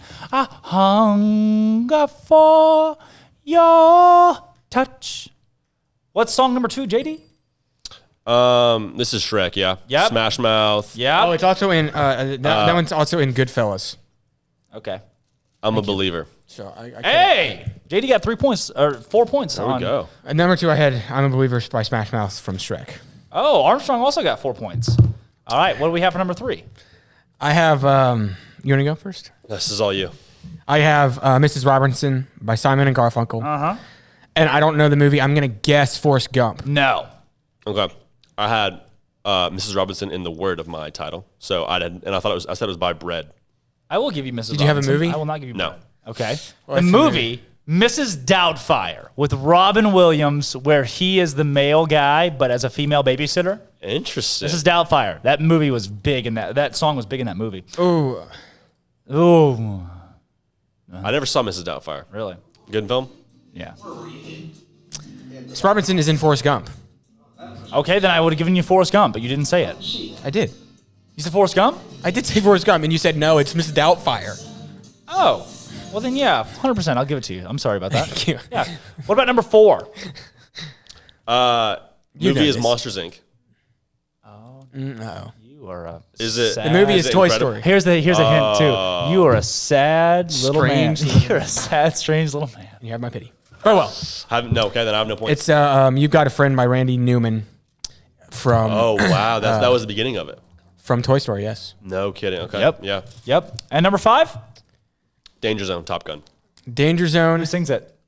Kenny Loggins, I don't know. Top Gun. Oh, my goodness. Armstrong blew that out of the water. Armstrong, congratulations. Well done. It was Danger Zone by Kenny Loggins. Thank you. I like that. Music Wednesday for the movies, the artists, and the music. That was good. What can we alliterate that with? Yeah, that I like that. But the problem, the only problem which arose there is that, if it's in a different movie, right? Right, but, there are a couple of those. And if you name the other movie, it's fine. Yeah. Celebrity birthdays today. Steve Jobs would have been how old? Ooh, Jared Steve Pickell? Jobs. I'm going to say he would have been 63. Okay. 70? 66. Floyd Money May. Oh, when did he die? What year did he die? Steve Jobs. 2014. 11. No. Really? I know. That's what I said. In his garage. You'll ever see this makes sense. You'll ever see his Stanford commencement speech? I have a very strange... Incredible. Last one. Floyd Money Mayweather. Floyd Money Mayweather is how old today? This is not the junior, correct? Yes, it is the junior. It is the junior. That's why I said Floyd Money Mayweather. Dude, I don't know. I'm going to say he's getting older. I'm going to say he's 33. Okay. Andrew Robertson. She has a young voice. 64. 9. 44. Floyd Money Mayweather. It's 44 today. Floyd Money Mayweather. No way. All right. Happy birthday, Floyd. Yes, way. Believe it. Way. I hope he fights Jake Paul and rocks him. Okay. Hope he just Spencer Joneses him. Or gets Spencer Jones. Whoa. I'm Drake Toll. That's J.D. Pickell. Armstrong Sims. This has been Up Tempo on your Wednesday. Coming back tomorrow for Jersey Thursday, otherwise known as Jersey Thursday or just Jersey. We'll be back tomorrow, 11 a.m. Thanks for watching. This has been Up Tempo.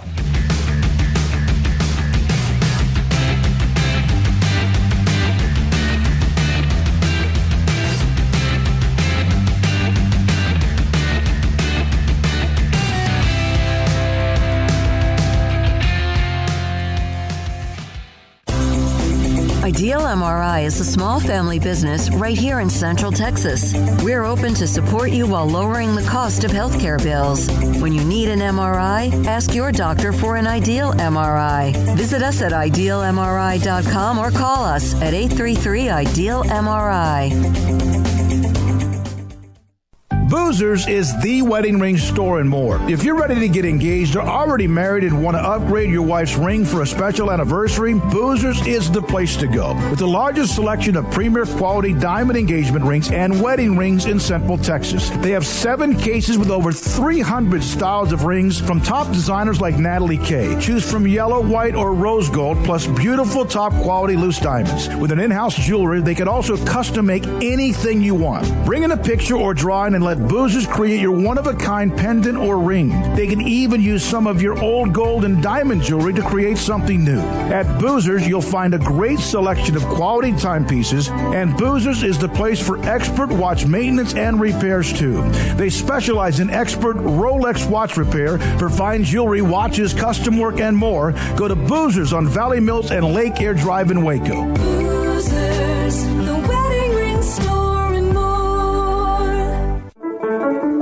One size fits all. That may be all right for an adjustable belt or cheap sunglasses, but when it comes to your financial needs, no one wants a one-size-fits-all strategy. Cam Heathcott, your Edward Jones financial advisor, knows that his most important goals are yours. That's why he takes the time to understand your needs, knowing you. That's how Edward Jones makes sense of investing. Cam Heathcott, covering Conroe and Houston, 936-756-7717 or cam.heathcott@edwardjones.com. Edward Jones, member SIPC. Stepping into the boots of a U.S. Army officer can add confidence and leadership skills to your son or daughter's career path. See all the things they can achieve in our boots at GoArmy.com. U.S. Army Waco Recruiting Company, 254-598-8131 or 254-776-1543. Riverbend Liquor and Wine has their easy-to-access drive-thru open and convenient and clean in-store location on the corner of Lakeshore Drive and North 19th Street in Waco. Riverbend Liquor has the best and most extensive variety of craft beer selections in Waco, and Balcones whiskey, including single malt, pot still, baby blue, rye, brimstone, and the all-new lineage in stock. Riverbend Liquor and Wine, family-owned and operated, and a hidden gem in Waco on Lakeshore Drive and 19th Street. And find out more on Facebook and Instagram.